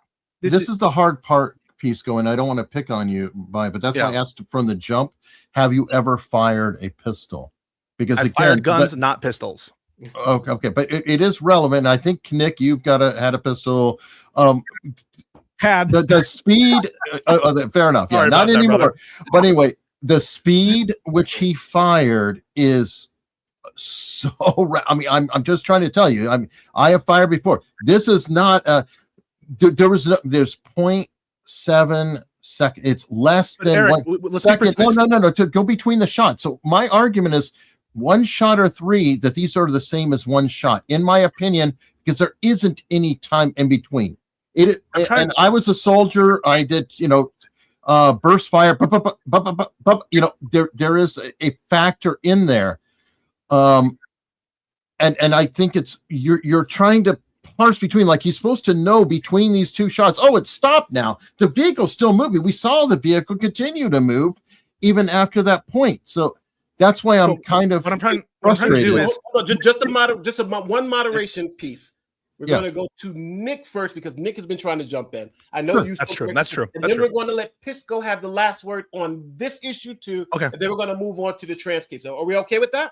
So that's perfect. All right. So Rekieta, go ahead. Okay. real quick, what is your decision-making split? Go ahead, Pisco. You obviously. I don't know what you mean by that. You have to clarify your meaning. Okay, so you're saying that he can make a decision in some threshold time, right? Like that. I'm saying initially, I just wanted to build a base that we agree it's physiologically possible. Right. It's okay. So it is physiologically possible to make a decision, and we know that there is some minimum time to make that decision, right? We know that, and that's what we're talking about, correct? Correct. We're talking about first, is it even physiologically possible? Because I would agree with you. If it's not physiologically possible, then all this goes out the window. So that's why I'm trying to do that first. So let me answer that question definitively, because the court did. And the definitive answer is its reaction time is 0.5 seconds. These were 3 shots in 0.7 seconds. So 3 shots. So to reassess, it would at least take 0.2 seconds for him to say, okay, this one is good, this one's good, this one's. So you're talking about generally human reaction time is 0.5 seconds. So it would almost be physically impossible for him to do the first 2 shots fit within that physically impossible. The third shot may not. So I'm just going to say, I think the denominator is bigger in terms of the times of the entirety of the shots. And so I'd be interested in that denominator. And I have some studies if you want. where it's sure. But I just want to say, I think watching it in slow-mo, bro. There are studies that have been happening with like people who are trained with guns, that the reaction time is even less than half a second, just to be clear with you. So that's all relevant. But I just like, there are people who are able to do it even faster. What is yours? That's all I ask. What is yours? I'm not sure. I'm not sure what my reaction time is with the gun threat assessment. And Rekieta, it's not relevant what mine is, right? I could be stuck in a fucking chair. It's not relevant, dude. He's right. Well, we can argue. Nate, what's that? No, I think Pisco's right. It's an objectively reasonable officer, not Pisco. I know. But listen, Nate, what's your split? Oh, I would not be able to. Absolutely not. I have many guns here. I've shot many times. There is no possible way. This is all performative, Nick. This doesn't help you. I could have a slow reaction time. We all could. We're lawyers. Or at least for you, though. I've been trained. Why do you impose upon the officer the requirement to know his threshold reaction time? When you do, none of us do. None of us know our threshold reaction time. No. 0.5 seconds. Knowledge of one's reaction time isn't what we're analyzing here first. The first question is it even possible physiologically? And none of you have answered that yet. Yes, I did. I didn't hear, Nick. I didn't hear. It may not have been. But you know what, though? Before we get dragged down into that again, okay. I'm gonna let you get Pisco get the last word so we can move on to our last story. Go ahead, Pisco. And we have a ton of super chats too, Nate. So get those in between if you can. This will be my. I never got a point. I'm sorry. So finish. I'm sorry. You're right. Finish your point, Nick. Then we're throwing it over to Pisco, and Pisco gets the last word. Go ahead, Nick. Unfortunately, I missed like the beginning where everybody got to set up their things. Yeah. So go set it up. Set up. You got the time. Yep. I want to say all of these shots are justified under multiple reasons. All of them are justified for danger to the officer, danger to the woman, and danger to the other 2 officers, all of whom are in close contact with the car and easily could be dragged. This is presumed, and you have to understand what presumption actually means. All of this is presumed because of the presumption of innocence and because of the inherent danger of a vehicle near anyone. You have to overcome that presumption to say that the action is unreasonable, because it is presumptively reasonable to determine that a car moving in proximity to someone is dangerous. And you know this inherently because when you go to a road walking, you stop before you enter the road because you know that a car moving is dangerous. Everybody knows this. It is presumed to be dangerous to have a car moving near anyone. You overcome that presumption by saying, well, this person is this far away, or this far away, or this far away. That is how you have to do this analysis. It starts with the presumption that it's dangerous because there's a car in proximity that's moving. We know that it's dangerous because it did hit him, but even if you think it didn't, and you said this isn't relevant, which I agree with, it's not relevant if it hit him or not, but so even if it didn't hit him, we know it's still a danger because it could hit him. And he reasonably presumes that a car is dangerous. Without getting further than that in that analysis, we can similarly say all 3 shots are justified under a separate analysis, and that's danger to the community.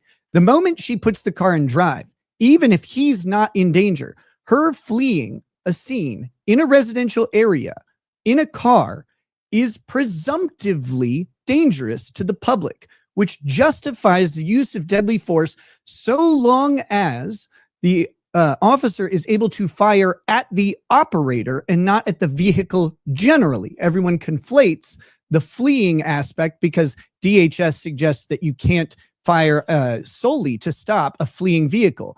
Well, yeah, you can't fire at the vehicle. They're talking about being at distance and firing generally towards the vehicle, hoping to strike the driver. When he's pointing the gun into the window to shoot the woman, that is actually more reasonable because it is more likely to stop the threat. Earlier today, or earlier in the conversation, you said he needed to stop the car. That's not the goal. That is not the standard, and that is not the purpose of the shot. The shot is to stop the threat. The threat is the operator of the weapon. The operator is the driver. The weapon is the car. You're not shooting to stop the weapon. We don't shoot guns out of people's hands. We shoot the person who uses the gun. This car did stop because of the shots. Objectively, that occurred. Now, people will say it stopped because of the car that it rammed into, but it rammed into that car because of the shots. And if you're going to say she might have ran into the car anyway, you're proving automatically that she's a danger to the public.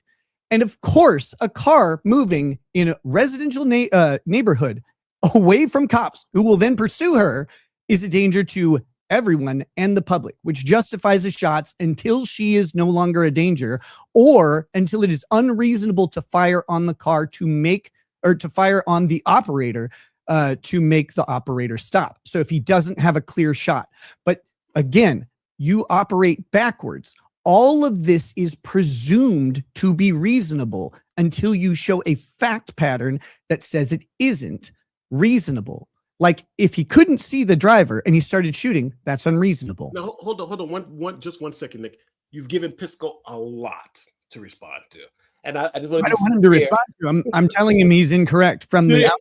No, I'm saying, but I'm assuming he wants to respond to a lot of those points. So I want to understand he grasped it. So I want to give him just fair time because we're running out of time. So go ahead, Pisco. Yeah, no, I'll try to be summary. I think that I want to give you as much time as he got, but I want to make sure that we understand. I'll just say that I think you mischaracterized part of the conversation we had before, where I very clearly said it's to prevent the threat. I didn't say only the car, and of course we analyzed the possibility that the driver was a danger to the public. That's why I was asking questions of, do you think this is justified under different rationales? Do you think it's justified for the other cops or his wife? And so it was clear that I was thinking of the possibility of this being justified under different kinds of threats. And it's clear also that when I was talking about it, the use of force and its tendency to prevent the threat, I wasn't just encapsulating the threat in terms of just the vehicle. The question is, would it prevent the qualifying threat? And in the case of someone who's manipulating the car so as to hit someone or with like reckless disregard of that fact, maybe you can make that argument. And certainly you could make it of the people who, of Plumhoff. I'm going to jump in here. You're missing something about that. That's really, really important. And this is what I got. My comment was deleted earlier in the chat. This is what I had said. The fact that shooting into the vehicle might increase the threat because the car a driver might step on the gas and run into something, as we saw here, right? Like that's possible. It's also possible the driver could step on the brake. The cop can't possibly know what she will do. The increase of danger, the possible increase of danger, doesn't mean that the underlying danger disappears or becomes unreasonable. Do you understand like how critical that is to the analysis? If she is a danger while fleeing, you said that shooting into vehicles, cops know that, those vehicles that often veer off or do whatever. The fact that cops know that the danger is sometimes possibly increased does not change the fact that the danger existed at the time of shot that justified the deadly force. So what you would have to do is say something the cop knows when taking the shot makes it unreasonable. And again, it's because you approach this from the wrong side. You keep coming at this as if Ross has to justify his actions. But Ross doesn't. He's a law enforcement officer in the lawful commission of his duties who makes a shot in response to a deadly threat. And those are the presumptions that you go into court with, that the state has to overcome. Now I gotta cut you off, Nick. I'm sorry. Yep, The no, only reason why this is going on a little bit too long. Pisco, I promise finish to up. give you the last word. Yeah. You have it uninterrupted. Go. I'll finish up and say, listen, the burdens of the criminal court don't apply to us having this conversation. I agree that the burden is going to be the states, but we're having a conversation about what's objectively reasonable given the facts and circumstances. And though I agree it's the state's burden, I don't think that we need to apply them in the nature of our conversation. I mean, I obviously agree that you're not looking to post hoc things that occurred after the fact to determine in the moment, right? I'm not looking and saying he should have been able to know what would have happened with the car accelerating in the future. I'm not relying on that. And it's a misnomer that I am. And I'm not saying that, it's never reasonable to shoot a vehicle that's coming towards you. I never made that per se rule. I never implied that at all. What I'm trying to say, though, is in the position of that officer where he is in that moment, right? With respect to his own safety, if you want to have a broader conversation about the rationale of public safety, I think that this is not on all fours with previous shootings that have been justified on virtue of that justification.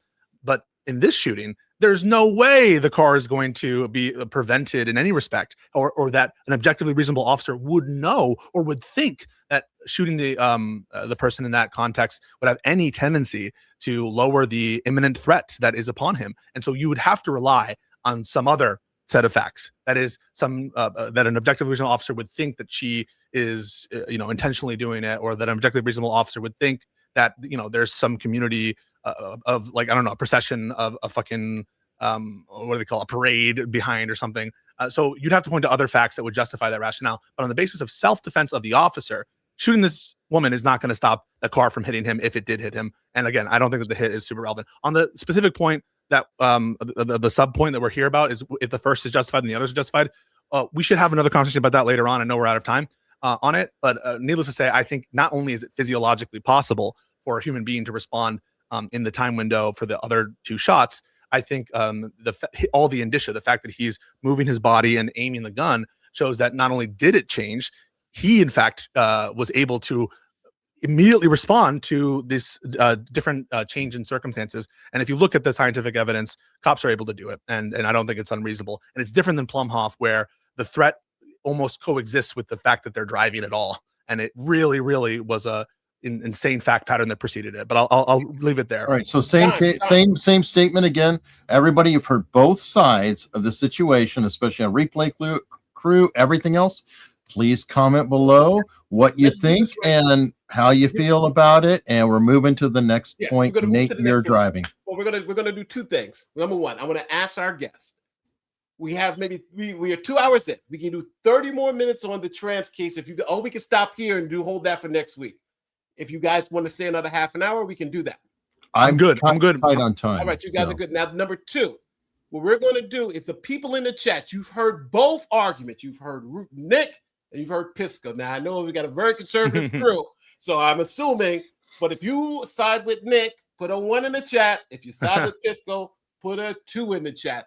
Again, my chat too. Legal arguments too. Now, I'm putting a 2 because I'm just starting it off. I'm putting a 2, and then I'm also going to put a 1 because I want to make sure. Be fair, of course, yes. Numbers. So now Eric is going to read some of the super chats while you guys, and so we can start doing it, and then we'll move to the next story. So Eric, if you please, can you start doing the super chats while people are voting, and we'll make it happen. All right, we got a ton of super chats, by the way, so there's gonna really let's just try to knock down 10, and then we'll move to the next case. Hardway Harrison, Trump's tactic of creating chaos is working magnificently. Sure has overshadowed the fact that we are led by a bunch of PDFs. Release the Epstein files. Okay, next. A new member. Hey, thank you very much. We do appreciate that very much. Ernest Williams. What do we have? Can't be here for this. Pisco troll dude is not here in good faith. Now, come on. In fairness, and I've got to say, Pisco, you've been great. No, I really appreciate it. Last time it was like stepping over, but I do think that this is a much more comfortable debate to where we're all getting points in, and I feel heated, but I do appreciate it, by the way. And Nick, thanks for coming in here, dude, at the last minute. So I was watching you guys in the shower. That's what took me so long. All right. Okay. Well, I don't want to go any further. Did you feel any way about that? Okay, and then Hardway Harrison again. I think this person might have something they were concerned about, and the Epstein files. Okay, I understand that. We're not talking about that today, but thank you. Swamp Dog Clyde. Wait. Did I want to have a view on the Epstein files? No, we are not. No. I'm just saying I support the release of the Epstein files, and I think it's ridiculous that they're trying to hide them. Yeah. Well, I support them, but I'm not. Again, that's sidetrack, and I appreciate. I appreciate super chats, and I appreciate the money, but if you're going to come in and you're trying to inject something, then fine. I'll probably read your chat, or I won't read the chat, but that doesn't mean we're going to talk about it. It's not a law. Sean is here. He missed the link for earlier. He would have been on the stream. To me, at least, he was filming the car to document the impeding, and then once the arrest happens, it looks like he headed over to film the arrest. His phone was functioning as a body camera. I agree. In my opinion, I've talked to Nate about it before. Because they're communicating through text or whatever, there are a lot of people who've been blocking over the days. I think he was capturing the license plate so he could send it, text it to whomever, and say, here's the car, here's this, here's that. Because the body camera footage, and you guys know more than I do, is not immediately available until like the end of the day. They've got to turn it in, upload it to the servers, things like that. So by using the phone, it's an investigatory tool for doing his job, in my opinion. Also, just a specific fact for Minnesota, the ICE agents deployed to Minnesota and already here are not under the requirement to use body cameras, and did not. They're federal, right? Like so, some deployments of ICE do have body worn cameras. Minneapolis has not had them, so so using the phone as a body worn camera, that's all they've got. All the more reason. Okay. Thank you. I didn't. And I think we all agree that we'd prefer them to wear it. Oh, absolutely. Yeah, 100%. But they don't have them.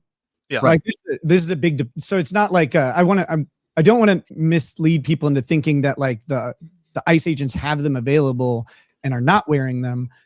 They don't have enough, and probably because there's a surge deployment of ICE agents here in the state. They've mentioned like 2,000 officers, which is quite a few. They just don't all have cameras, and they're not under the requirement to wear them. Have you been to any of the protests, Nick?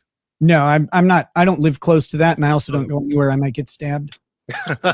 And he might have other things to worry about. Let's see, Sandy Hall. It was a one-way street, no reason for a 3-point turn. Okay. Right. Sorry, I clicked one by accident. Okay, drive. Does the lesbian wife have civil liability exposure? That's something to determine later. Yeah, but we're working on criminal part. Hold on, I'm just trying to get through. Johnny I just want to say Jumbo. also, real quick on Nick's point, raise a good point on the burdens. It might even be more complicated in the civil context if anyone were to sue him, because there you have to deal with qualified immunity. And then it's you have to prove that they were away from the standard, not just applying the standard. So that adds another layer of complication in the civil damages context. Oh, fair enough. If I say cops can, I flee over a cop too. Joke. Okay. Oh, and on that point, sorry, I'm just getting triggered by this. You don't, if you're a lib or a communist, don't say, well, she looked nice and therefore it decides the case. I agree demeanor is relevant. Obviously, demeanor will always be relevant to a threat analysis. But don't say, well, because she seemed nice, therefore no threat. That's a bad analysis. Okay. Burley Knoll. If this was an armed citizen in front of a stopped car and the same thing happened, wouldn't this be a clear case of self-defense?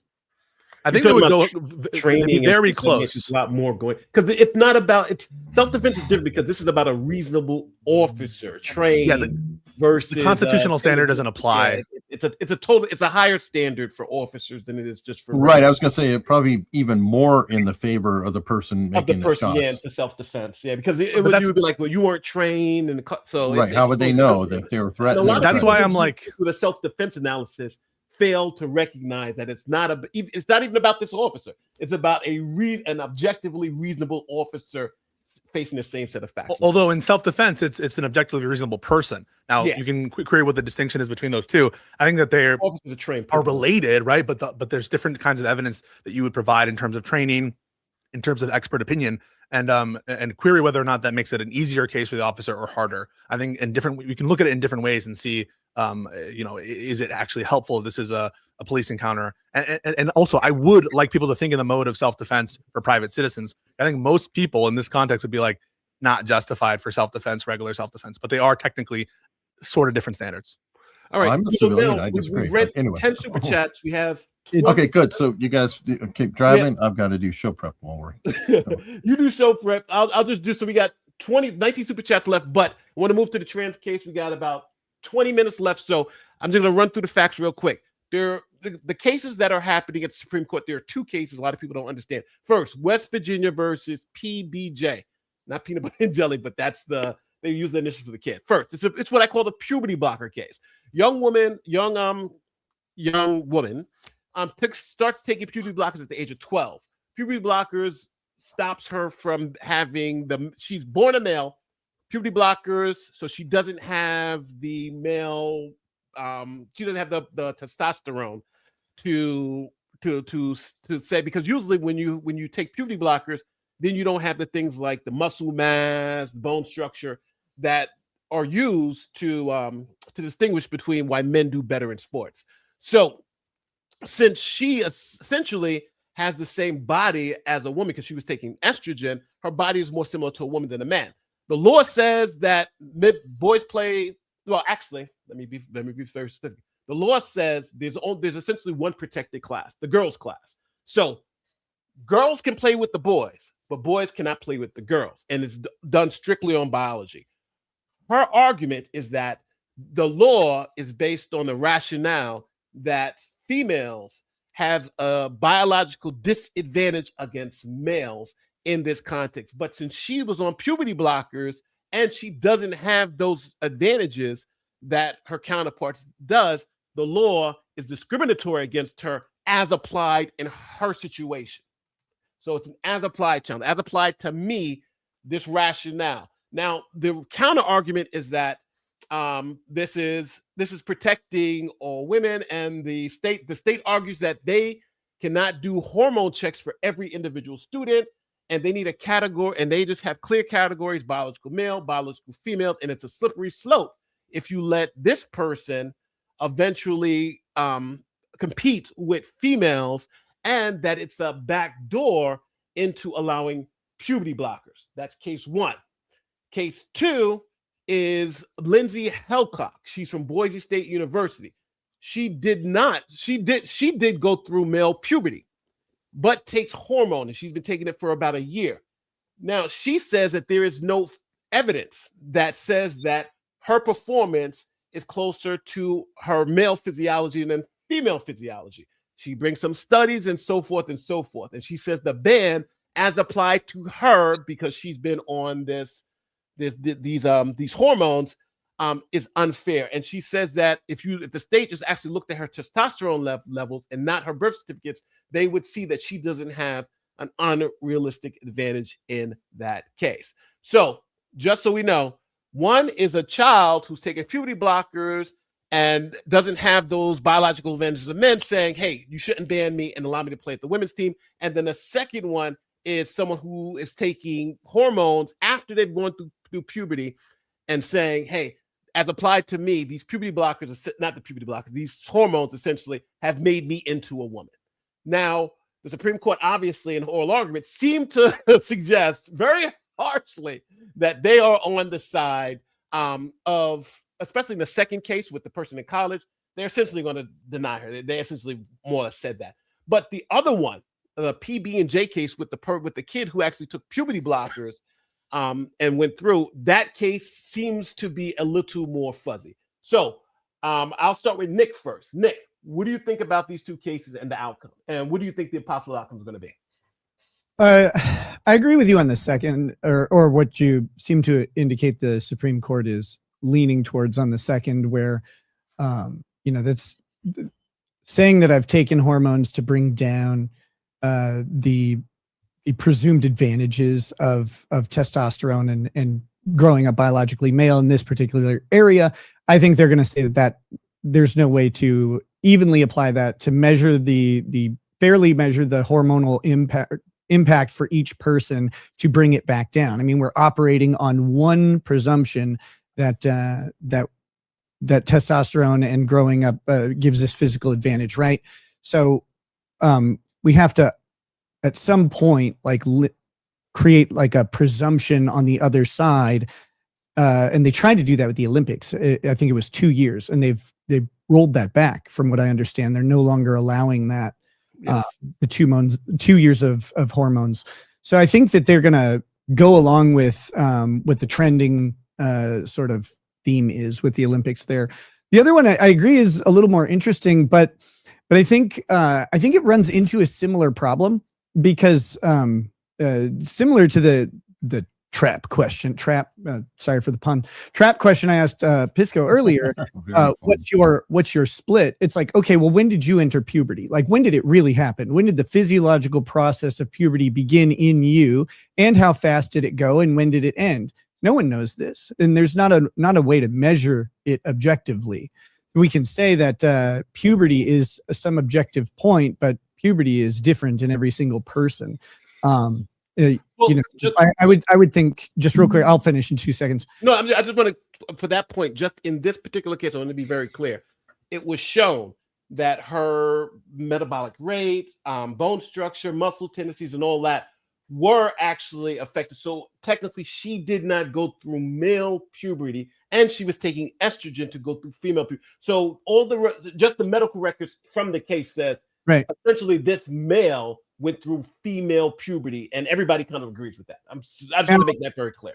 My mild pushback that I would have on that is, since they allegedly didn't go through male puberty, we don't know the difference in the advantages, and we don't know if she had if she had an anomalous female puberty, as we've seen with numerous women who are physically have different physical characteristics than the average, right? Like WNBA players, all much taller, obviously, right? So we don't know how that puberty affected this person, and because we can't know what the other outcome would be, right? Like we're saying, or they're saying they medically showed that basically she had a soft puberty, I guess, but we don't know if she would have otherwise had that and what the outcome would be. So I think they have to come down on the side of either requiring some sort of base hormone standard and hormone testing, which would unduly burden the state, to have all kids hormone tested for appropriate puberty outcomes or whatever, or they just have to go ahead and stick with biological sex at birth, which is the most easily discernible and objective standard that's out there. Like, we know what everyone is when they're born.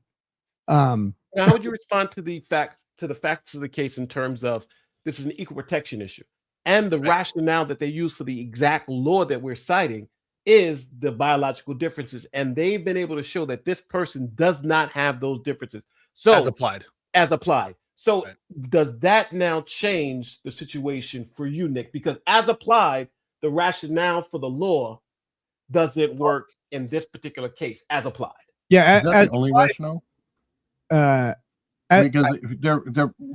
I get asked that question.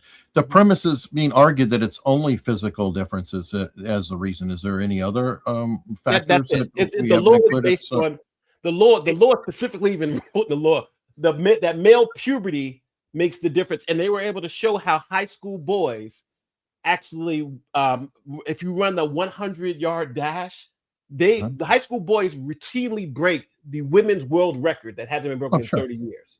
So they're saying, so puberty is the marker, and they're saying that as applied, puberty is not the marker here. So it probably couldn't be like the state's interest in making it so that people don't become transgender. That's probably going to run into some of these rational basis with teeth cases where like mere hatred of a group is whatever. So they need to have some sort of like legitimate state interest. That's why they, I think, probably went that way. I mean, I think I think in response to your question, I do think it's an equal protection issue, though. I think that the school policy needs to, like, and again, the objective way to do it is to just say, sorry, sex at birth is what they say now. Instead of saying biological gender, they say sex at birth. So sex at birth is the objective way to determine this. And the state either has to allow boys to play on girls' teams and girls to play on boys' teams, or they have to allow only boy teams and only girl teams, or a co-ed thing, right? Like they cannot do just girls can play on boys' teams, in my opinion, because girls. Oh, that's interesting. But just to clear everything up, because I had to go do research. Is crazy. Okay, so there's a when you hear the arguments, it's crazy. There's a subsection of a subsection, which I'll explain. So first, they separate men versus women, or boys versus girls. So now, anybody, let's say, who is a trans man, a woman who wants to, can play on the men's team. There's no bar to entry because the men's side is actually called the open category. There is actually no men's team. Anyway, I think it's true also of like the NBA, by the way. I don't know if there's like a specific rule in the NBA that bans women. But but actually in most, like you'll see this in NCAA, you'll see women kickers on like the football team. Yes. So there's no bar to entry. The only protected group are the women's team. So what they're saying is the reason why it's discriminatory is because it's the trans woman is the only person in this group being discriminated against because they can't play on the team that they choose. Yeah, so Rekieta must be right. Rekieta must be right. The response that the AG for West Virginia said is, but they're not being discriminated against because they can play. They can play in the open category. They just want to play in a protected category. So if that gives you some more context to it. Well, I think that you can try to slice it that way, but I think Rekieta is ultimately correct that there's an equal protection issue somewhere here, and it needs to be resolved. The subset of the subset. That's what they were arguing about. And it could be done in with respect to sex and with respect to discrimination between trans people or just discrimination against trans people in general. So, listen, in terms of my strong feelings on it, I think that there are legitimate state interests to protect women's sports. I think that's at least my view. But it's tough because I want to be that, bro. What's that?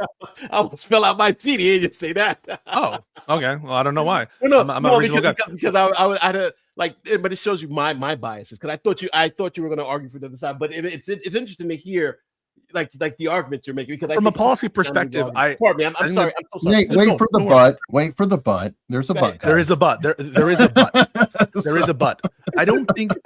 I do think there's an equal protection issue, and how it's defined. How sex is defined, how gender is defined matters to me, and how the test is applied matters to me. I don't think that it would fit, for example, intermediate scrutiny under VMI or whatever, or assuming, by the way, that because how the court conceives of the equal protection issue will affect whether or not transgender people are protected by the equal protection clause as trans people or as some sort of subset of a subset, as you said, or like some sort of subgroup. How they define that really, really matters to me. And how I would define it, it wouldn't be categorical. Those wouldn't be reasonable. So I can imagine some sports in which that isn't a consideration. Now, a lot of sports, I think it will be, but even then, I think that there ought to be situations in which as applied challenges can be raised. I don't think, and I probably agree with Rekieta, that having a rule, like a constitutionally mandated rule to like check hormones, that seems preposterous to me. A constitutional rule to like it seems way too much.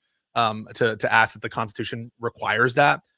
So yeah, I'm unsure. I don't have really strong feelings here. I want to listen to the oral arguments because I don't have a strong view, but how the question is framed really matters to me. And I'm going to tell you my prior is that depending on the context, I'm going to be way more amenable to one of these, whatever the statutory claim is or constitutional claim, than in like, for example, if it were to be like women's basketball or something like that, and it's someone post-puberty, there I'm going to be like, I think that there is a legitimate state interest in curating these groups of athletics, and it wouldn't not though for races, right? I wouldn't say this for that they have a legitimate state interest in having like black only sports leagues and things like that. Analysis, though. Right, and that's a different analysis. Yeah. That's both a higher analysis and I think one that's not based in some rooted biology, which I agree is there. So yeah, people might be disappointed by that take in terms of trans people. I am a big supporter of trans rights, and I think that there should be leagues open for them, co-ed leagues, that kind of stuff. And I think in certain places there should be no restrictions, and sometimes it will be illegal to have any restrictions. I just think it's a little bit more nuanced than some of the major partisans on each side are calling for. And how the Supreme Court makes this ruling really matters to me. So the words and the test and the rationale matters to me a lot. Now, what about there's a Title IX. They've brought it both under equal protection and Title IX. So we can speak about the Title IX. Forget against the puberty blockers. It is you can't ban a girl from sports just because she's trans if she fits the physical profile of the actual law. So that's the thing in Virginia. And that could be really relevant for because if we all remember this opinion, oh my God, I'm forgetting the name of it. I think it starts with a B. This is the Gorsuch opinion on oh my God. On one, with sex equals. Yeah, I know. Yeah, I remember the case you're talking about. So, go ahead. Go ahead. I'm just going to finish up. I'll be one sentence. I think that could be relevant in terms of the actual like originalist analysis or legal analysis that we would consider like the denominator or the scope of what the evidence that we consider differently for the statute versus the Constitution, which of course 14th Amendment was passed in 1868, so maybe it's tougher to argue that trans people are a protected class in 1868. Although, let's be honest, in the 1950s and 60s and 70s, I think this is the 1970s, maybe the same thing applies. So, yeah, I think that's relevant for judicial reasoning, but maybe not having a different result. Go ahead, Nick. I was just, I was curious about one thing you said. You said that you do believe that the state has an interest in protecting women's sports. Mm-hmm. I'm just kind of curious what you think this, like, because I don't know what you think the state's interest in is specifically in protecting women's sports, because that does seem to that automatically seems to violate equal protection, right? Like, if you're protecting women's sports, then similarly you have to protect men's sports. And you also mentioned, and I don't mean to compound the question, but it's kind of two things, and then I want to let you answer. The other thing you mentioned that caught my attention was the having specific like leagues for transgender people, and that sounds kind of like separate but equal, right? Like and especially in the context of schools, it starts to sound like Brown v. Board, and I think people get wrapped up in like the search for justice in all of these things, and they're trying to fix the wrong problem, and they overlook the fact that the most basic justice is to be as inclusive as possible in the main category entirely. And so I actually have a kind of a problem with women's sports in a way because of that. Like, from a perspective of the Constitution. Sorry, go ahead. Yeah, no, I think that there's maybe I could be swayed on it. I'm surprised. It's kind of weird because we're taking weirdly like opposite expected roles here. And for me, it's kind of similar to my diversity rationale and why I believed in the not great. Oh my, I'm forgetting all my cases. They just overturned the affirmative action cases. Starts with a G. That's what I know. So I think that there's an interest to keep women engaged in physical activity and sports, and part of doing that is allowing them to have their own league, which is competitive in a way maybe it wouldn't be if we allowed biological males to sort of predominate without some sort of cutoff there. So yeah, maybe that's too weak of a state interest. I haven't thought about it a lot, to be honest, but that's my inclination. Again, I can be persuaded out of it. Pisco? Yeah, kind of similar to weight classes and other events. Kind of like that, no, but the difference is, in what Rekieta is going to own me on, is like weight is not a recognized suspect classification, and yeah, so and so it wouldn't raise the same kind of scrutiny. That's my intuition, but as you talk about it more, you're maybe convincing me more of the ACLU. But I have that intuition. I wonder whether the Supreme Court. I want to read the briefs, but that's my inclination on the state interest there. Well, and it does feel like separate but equal, but it would just be here. I want to attack that point the second, because it seems like you guys agree, but I want to attack that point because discrimination doesn't mean, and not all discrimination is unlawful, and that's why we have these particular tests, right? For instance, they cited Craig v. Bourne a lot in the case. For those of you who don't know, that's the case where men, you had to be 21 to drink or something like that, and women had to be 18. And it was easier for women. Yeah, and they showed that they said the rationale for that, there was an important government interest, because if you're talking about race, it has to be strict scrutiny, compelling government interest versus important government interest. And we do this all the time. For instance, with the selective service, men have to register, women do not. And we have a lot of these kind of discriminatory things that we allow based on gender. And the Supreme Court, I think, has to answer the question, is the state's important government interest in protecting women's sports? Because they brought up things like safety, having women play with men and that type of thing. And they're saying essentially that even if you do an equal protection analysis, the important government interest is the fact that they passed Title IX, forcing them to essentially create this category. Yeah. So overturning their statutes essentially would be backdoor overturning Title IX, because Title IX establishes the discriminatory effect that we're arguing about now. Except now we're talking about what you think you are versus what you actually are. If any of that made sense. Don't forget. That made perfect sense. I do want to note that the Ninth Circuit, in one of these opinions, as I'm looking at it right now, they did determine that furthering women's equality and promoting fairness in female athletic teams is an important state interest. What they're arguing is about the tailoring, whether the per se ban is tailored sufficiently to the state interest there. And so I don't think I'm speaking out of turn to say that I think that there's an important state interest. I think it has to do with like promoting fairness, equality for female athletics, and making sure that our women are healthy and all that stuff. I just wanted to note that I'm not sold that the kind of restriction that these states are putting in place is like a necessary fit for the state interest, and that I think that there ought to be exceptions. And I don't think that the creation of exceptions necessarily is like an intolerable situation. Probably my position would be, if like in a perfect world, to do all sports in like one kind of like athletic aptitude and biological, like sex neutral, all neutral.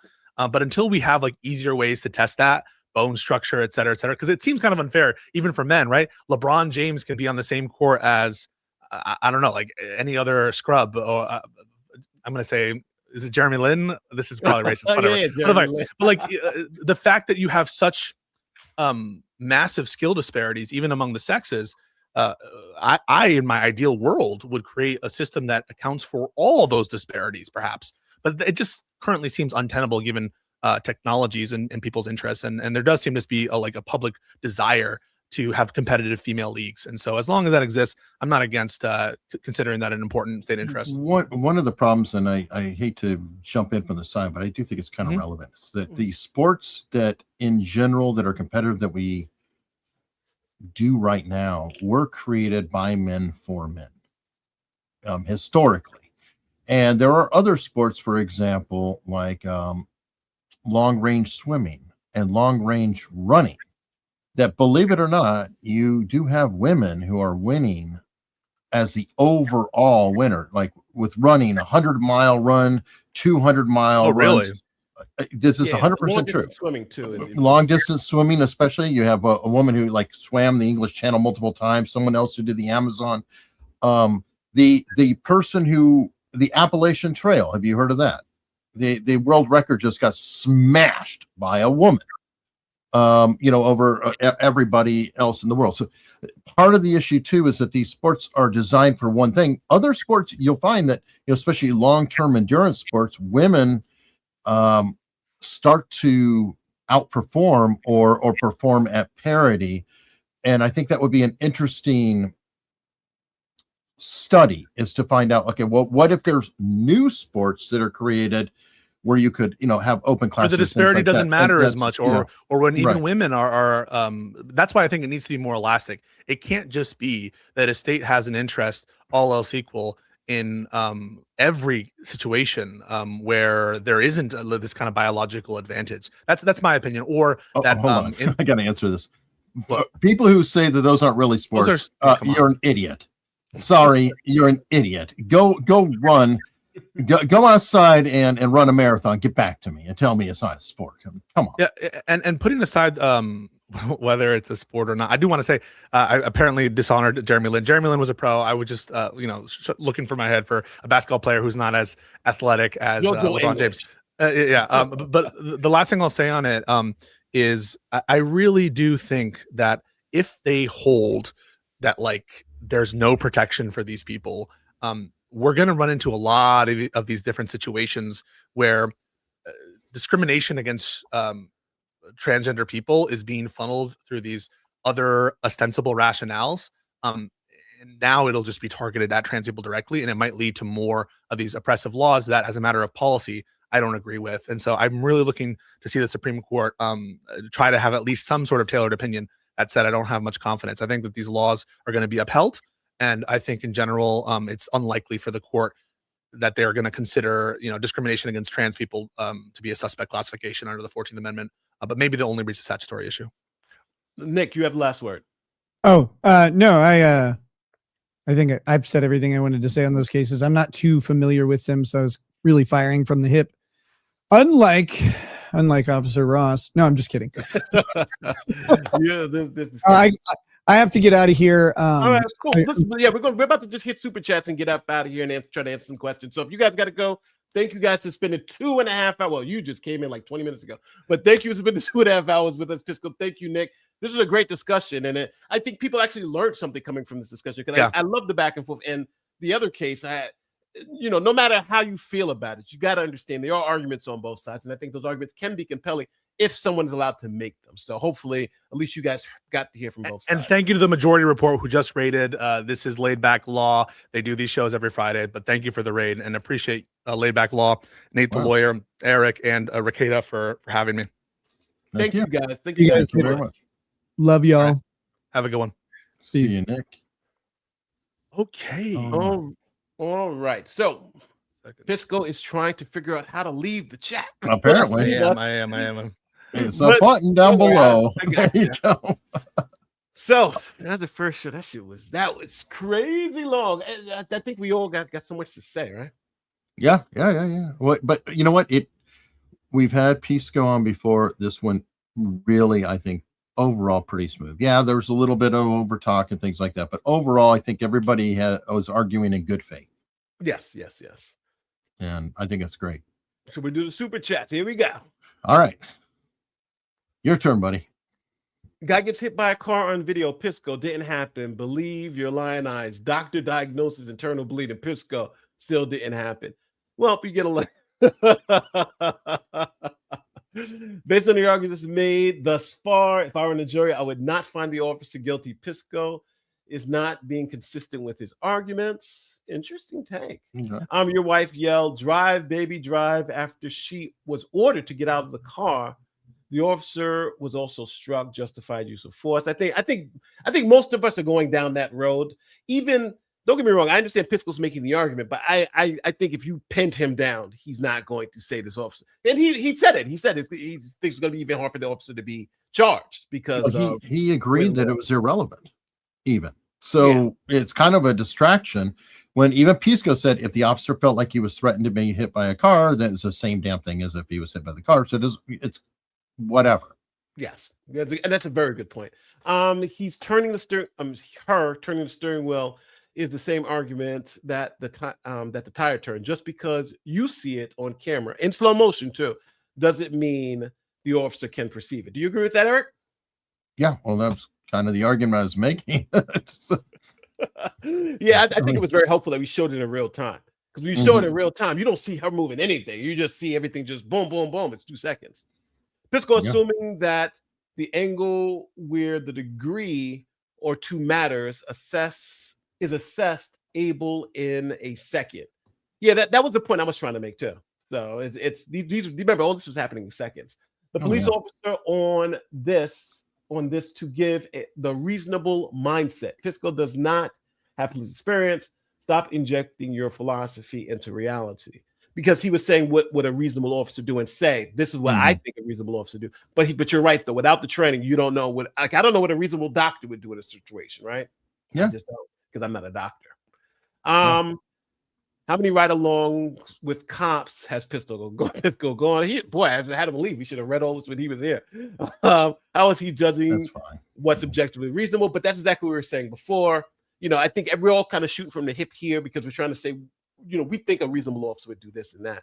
And I think, and to be fair, I think his argument is valid, but I think it's valid if you're looking at it shot by shot, I don't think it's valid if you, because like you said, Eric, it's 2 seconds. Remember, we said, what color is your shirt? He couldn't, he didn't know. Well, you keep saying 2, you're being generous as 1 second because you had the clock going and I'm looking and it's 1 second. So, I mean, again, but you and I are in agreement of this. And I've said before, a lot of this, I can't even believe this is still the story because this one has been milked to death and it doesn't feel organic to me. It feels like there is a narrative that is being pushed so hard. And in fairness, if this is the only story about what's going on with ICE, there ain't that much going on. If this is the only one, you're framing up. This is it. This is the prime example. That's what you have. Yeah. Pisco isn't arguing from an objective standard.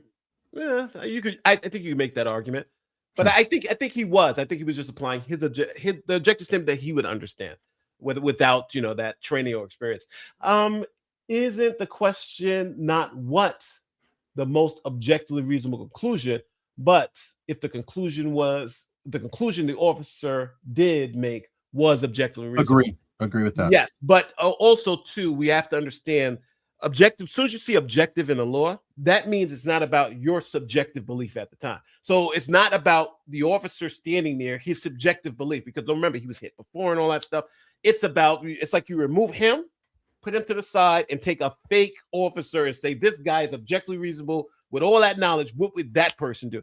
And you don't have to do exactly what that person would. It's just would whatever Ross did, was it reasonable if you put this fictitious officer in his place? Well, also, I think what they're trying to say, and correct me if I'm wrong, Nate, is an objective officer. So like you could put 10 different officers in there and you might have 10 different answers. But if one of them would line up and say, yeah, I might do that, then now an objective officer would do that. It's not saying that every single officer would do that. Now, am I correct in what I'm saying? You're 1000% correct. But I do want to give Pisco did make that point directly, though. So I do want to give him credit for that. He did make that point. He did make the point that it's not the perfect scenario, because remember, that's what I challenged him. I said, well, it sounds like you're saying what with the perfect reasonable officer. He said, no, there are many different things that a reasonable officer would do. And this is one of them. And this is one of the ones doing it the way that he sees it, which I agree with. It's not, if you say the officer should have jumped out of the way, that's one version, but another reasonable officer, objectively reasonable, may have done something else. There's not just one right answer, if that makes sense. Yeah, 100%. Pisco is making assumptions on what the officer saw and was thinking, or perhaps better said he is simply saying what he thinks the officer should have seen. Yeah. That can't be how it works. Yes. And I did try to challenge you on that.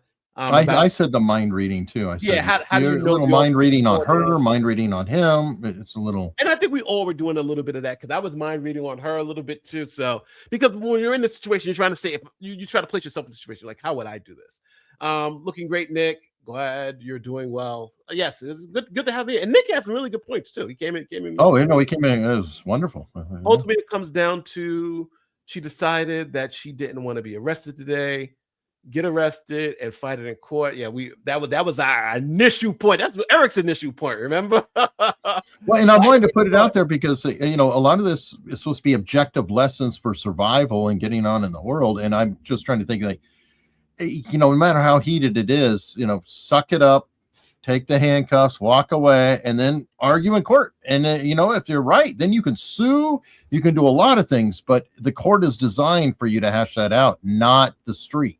In my opinion, dude is moving the goalpost again. Interesting.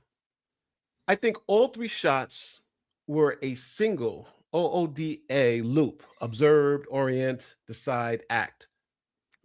Interesting.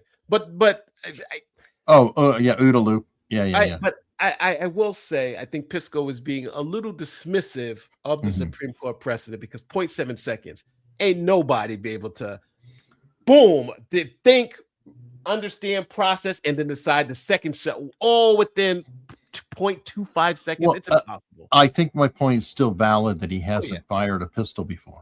And I'm not trying to be mean about that, but that's why I want to say objective officer, because they have that experience, that training, and I don't, you do. That's why I singled you out. You're our objective officer at this point.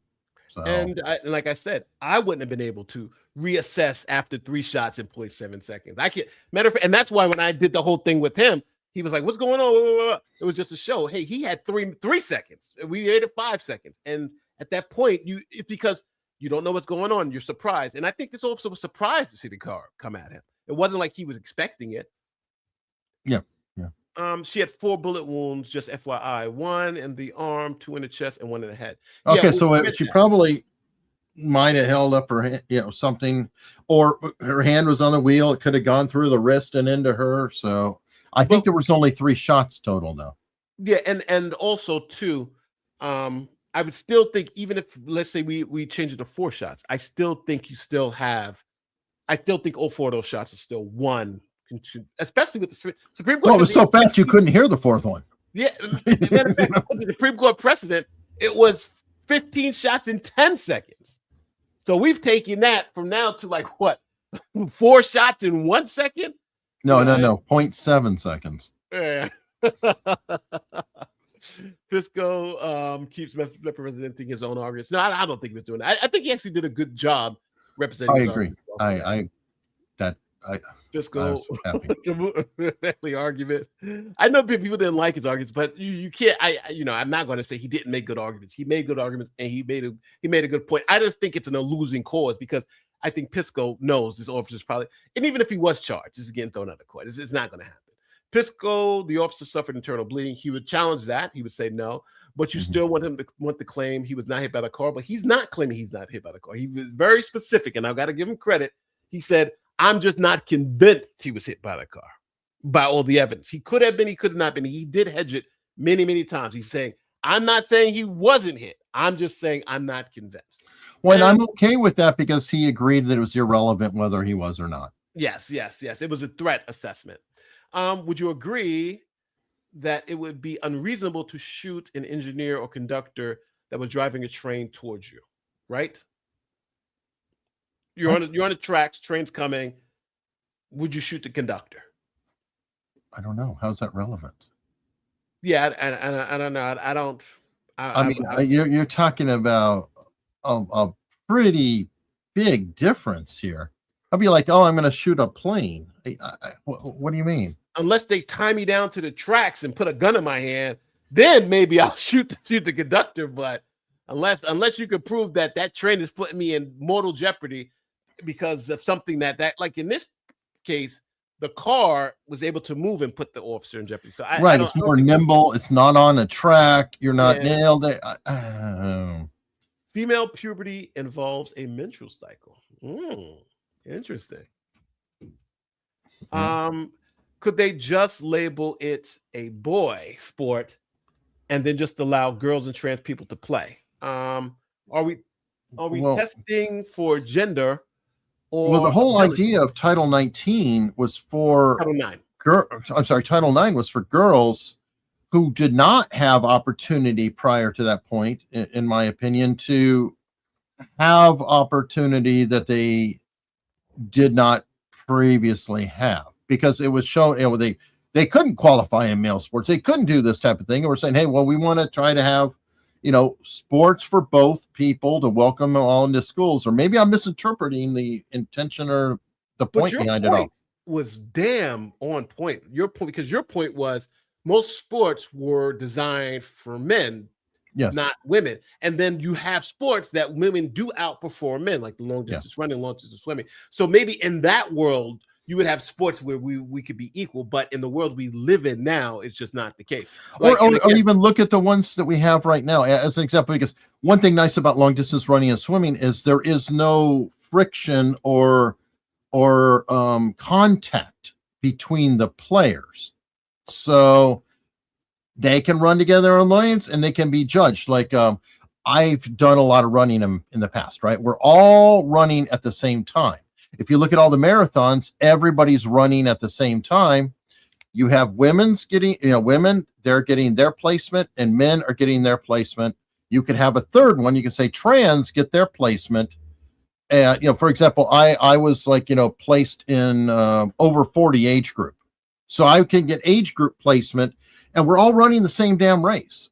So there is some sports out there you might be able to work with, and maybe we should try to find others. I don't know. That's my weird point. I just thought I'd answer the super chat. In the case that was at the Supreme Court, Idaho wrote it only one way. So trans boys could try out for the boy team. Yeah, trans boys can definitely go for the boys. So yeah, the only bars to the women's team. Girls and trans people can play for the boys. And we're not testing for gender. In the case of Idaho, we're testing for sex. And it is rigorous because sex is defined at the time the Title IX was defined in 72 and 74, respectively. And I would think essentially the respondents in this case have put themselves in essentially a trap, where if the Supreme Court kind of does overturn these state laws, you essentially then have to bring up, well, is Title IX in jeopardy too? Because Title IX does the same exact thing as these other things, except in a different way. You could challenge Title IX because Title IX says not to discriminate on the basis of sex, and obviously they have boys and girls teams. Yeah. The regulations that were passed allow for that, but you could argue the regulations themselves are illegal, but no one's making that argument right now. Yeah. The matter of fact, they're saying Title IX helps their case. Nikki, is Lady or enjoying the new Star Trek series? No, I don't enjoy the new Star Trek series. I don't too. It's pretty bad. It's pretty. You actually watch it? I try to watch. Okay, whatever. You're doing it, so I don't have to. This is the one I miss. Where's my popcorn? Whatever. Next time, bring your ass on then. He's in Sweden. Likely story. He's across the world. I guess we'll let paintball, pool, darts, etc. Why do these need to be gendered? I don't think they do. Chess came up in the context of it did. It came up in Supreme Court, so they were asking about it. So and they're curious. And they did note that there was like almost absolutely no female chess grandmasters, and that females perform horrible compared to men in chess. And how would that play into it? Is there a biological? Well, you know what? I think that's an exposure. That could be an exposure argument. Like part of the reason they don't play as well is culturally speaking, there isn't as much adaptation. Now, if you do bring them into it, and we get more and more and more women who are actually doing it, then their status may rise up. And this is maybe not a fair analogy, but they did some comparison surveys of why does the USA suck at sprinting compared to little old Jamaica? And when I say little old Jamaica, I mean literally how many people are in a Jamaica and how many people are in the US? Well, there's far fewer in Jamaica. They outperform us in sprinting in the Olympics every time. Why is that? Well, because the sprinters in the United States go play for the NFL and other sports where they make a shit ton of money. So I think that there could be an argument that, let women go ahead and play with the men if they would like. And over time, I bet their status will climb, but that's just my opinion. But I do want to make the point is that, and I think this exposes it. People, for some reason, think the men's part of the equation is barred. There is actually no men's team. It's literally called the open category. Any woman can go play on the men's team. The open category is just about performance. If you're good enough, you can play. And is that the case in chess too? Is that the case in chess? Is that the case in chess too? I don't know for sure. It's the women's division and the open division. Yeah, this is women's division and Okay. If there's a woman who wants to play in the chess championship, she can go play. But then there's a women's division just for women. So people just so we all understand, the women's category is the only one, and that's why the Supreme Court is saying the women's category is the only protected, and trans men and trans women. It's not that they cannot play. It's they cannot play in the protected category. Oh, good point. You know what? Danica Patrick. Yes. Race car driver. Yes. Would be a good example of that, right? Correct. So just so we're clear, any of these transgender, it's not the fact that they cannot play. They're arguing we can't play with the protected group. Right. the Appalachian Trail record is for the through hike, meaning they hiked from Vermont to South Carolina. Oh, sure, yeah. In one go. Damn. That's a hell of a Oh, trek. it's intense. I mean, yeah. Why is gender dysmorphia the only type of body dysmorphia that is treated by pandering to the delusion instead of getting the individual to accept reality? I'll defy your premise on our friends on the other side of the aisle. I think they are treating other dysmorphias with pandering as well. So I'm not sure your premise is sound. Okay. Well, I mean, there are people who, like a doctor who cut off his own leg, if I recall, so he could, whatever. There are some really weird dysmorphias out there. This one says the fact you guys don't understand the train hypo shows that you ultimately don't get what Pisco was arguing. Sad. No, I don't understand the train hypo. And you're right. Maybe it's just that. Or maybe usually, maybe it's a bad hypothetical. Well, could it be that? It's generally, and when I was a professor in law school, I used to always say that if a student didn't understand, it wasn't the student's fault. It's my fault because I'm not communicating it in an effective amount of way to get the most out of it. And that's why we always grade on the curve. If I got all my students are failing, if I give us and all of them are failing, it's me not being able to communicate it. And it was, and I think that's the problem here. You're just not, your hypo is not being communicated in a way that we can process it and then understand it. Because again, a train is on a fixed thing, it's on tracks. And we go even further in that, Nate. Okay, I can take a car and I can shoot and it'll hit the radiator. That car's going to overheat and it's going to die. It is far more vulnerable than a freaking giant train that has an engine buried somewhere in the background where the bullet would have like no relevance whatsoever, period. So it's a bad analogy. Yeah. Is the question whether or not I could shoot at the train to try to stop it? Yeah. Yeah, I guess so. It's a deadly threat. I can use deadly force to try to stop it. It won't be particularly effective, but I can. Well, let's so the hypo was you're on the train tracks, train is coming. Yeah. Do you shoot the engineer? Well, I guess it's a strain. I have to be in a situation where I'm getting surprised by the train. Yeah. Right? Oh, yes. Where it's like, oh my God, there's a train. Mm-hmm. Well, let's see. If I were like on some sort of platform and the platform fell from out. Stand still on the tracks. On the tracks where I was before. Like I was on a piece of wood right before above the tracks. And then the wood failed, and so I fell through. And now I'm like on the tracks, so I'm not there by fault, and I have a deadly threat. I guess I could shoot at the train. I mean, well, you know what? It's going to help. But I would say this. I'm going to help this hypo out. Generally, have you ever seen those when people cross the train bridge to get to the other side of the court, and the train starts coming, and they got to run to the other side? Mm-hmm. If you are on that position where you're going across that train bridge and the train starts coming, so it's only a track and jumping off the bridge, do you dare turn around and shoot the conductor? That's what I think they're trying to say, or the engineer.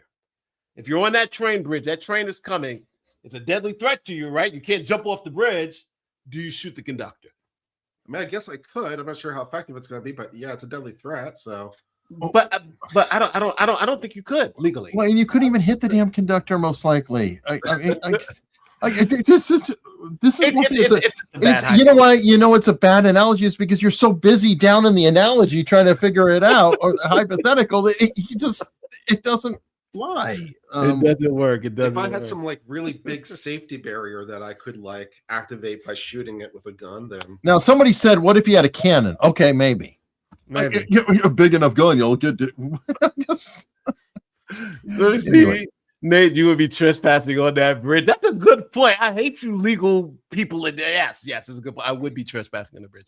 Well, listen, we hope you loved our first show because me and Eric are going to be here every Friday. Same channels doing the same thing. And if you like this conversation, and if you like the way, if you, number one, learned something, if you've felt that you have a better understanding of it, please come back because we're going to be doing this every single Friday, same bat time, same bat channel. And we have these discussions on the phone. And as you can see, they do get heated, but we eventually agree to disagree at a point and move on. Even though it's hard today, it's hard. Hold on, we have a super chat that's doing it. I'm just saying there's a million ways that a car can stop it. Okay. Again, I made the argument earlier and I will make it again. The threat was stopped. The driver was shot. the vehicle did stop. Yeah, the threat. So I would argue that the events showed that it was effective. I'm not making judgments on moral or anything else. I'm saying he fired, he hit the driver, the vehicle collided with another vehicle, the vehicle was stopped, the threat was stopped, end of story. So yes, it can be effective, and it was effective. The threat was the driver who's controlling the vehicle. It's not the car is the instrument the person making the threat is using. So yes. So it's like shooting somebody who's shooting a gun at you. The person drops the gun keeps firing. It's like that may happen, but the threat is the person. So in that scenario, in the scenario we're talking about. So, yep, as I was saying, and hey, you know what? Folks, while you're here, and I'm sure a lot of you came over from Nate. There's a little button down below. If you like this kind of thing, you may want to consider it. Kurt, what is it you always say about the subscribe button? If it's red, it's sad. They changed the color scheme, so it doesn't work anymore. It's now gray or white or something. But yeah, I used to say if it was red, it was sad. Okay, don't fix the sadness. And don't forget to shout out to our video sponsor, ZocDoc, who is sponsoring this video. So we definitely appreciate. I'm going to need some therapy. Can ZocDoc help me with that? Can they help me with a therapist? ZocDoc/Nate the Lawyer. Okay. There you go. There it is. ZocDoc/Nate the Lawyer. I'm going to go there and get some. Well, listen, thank you guys for coming. We got to put the links and stuff in the description. Thank you guys again. Thank you guys so much. And we will be seeing you next time. See you.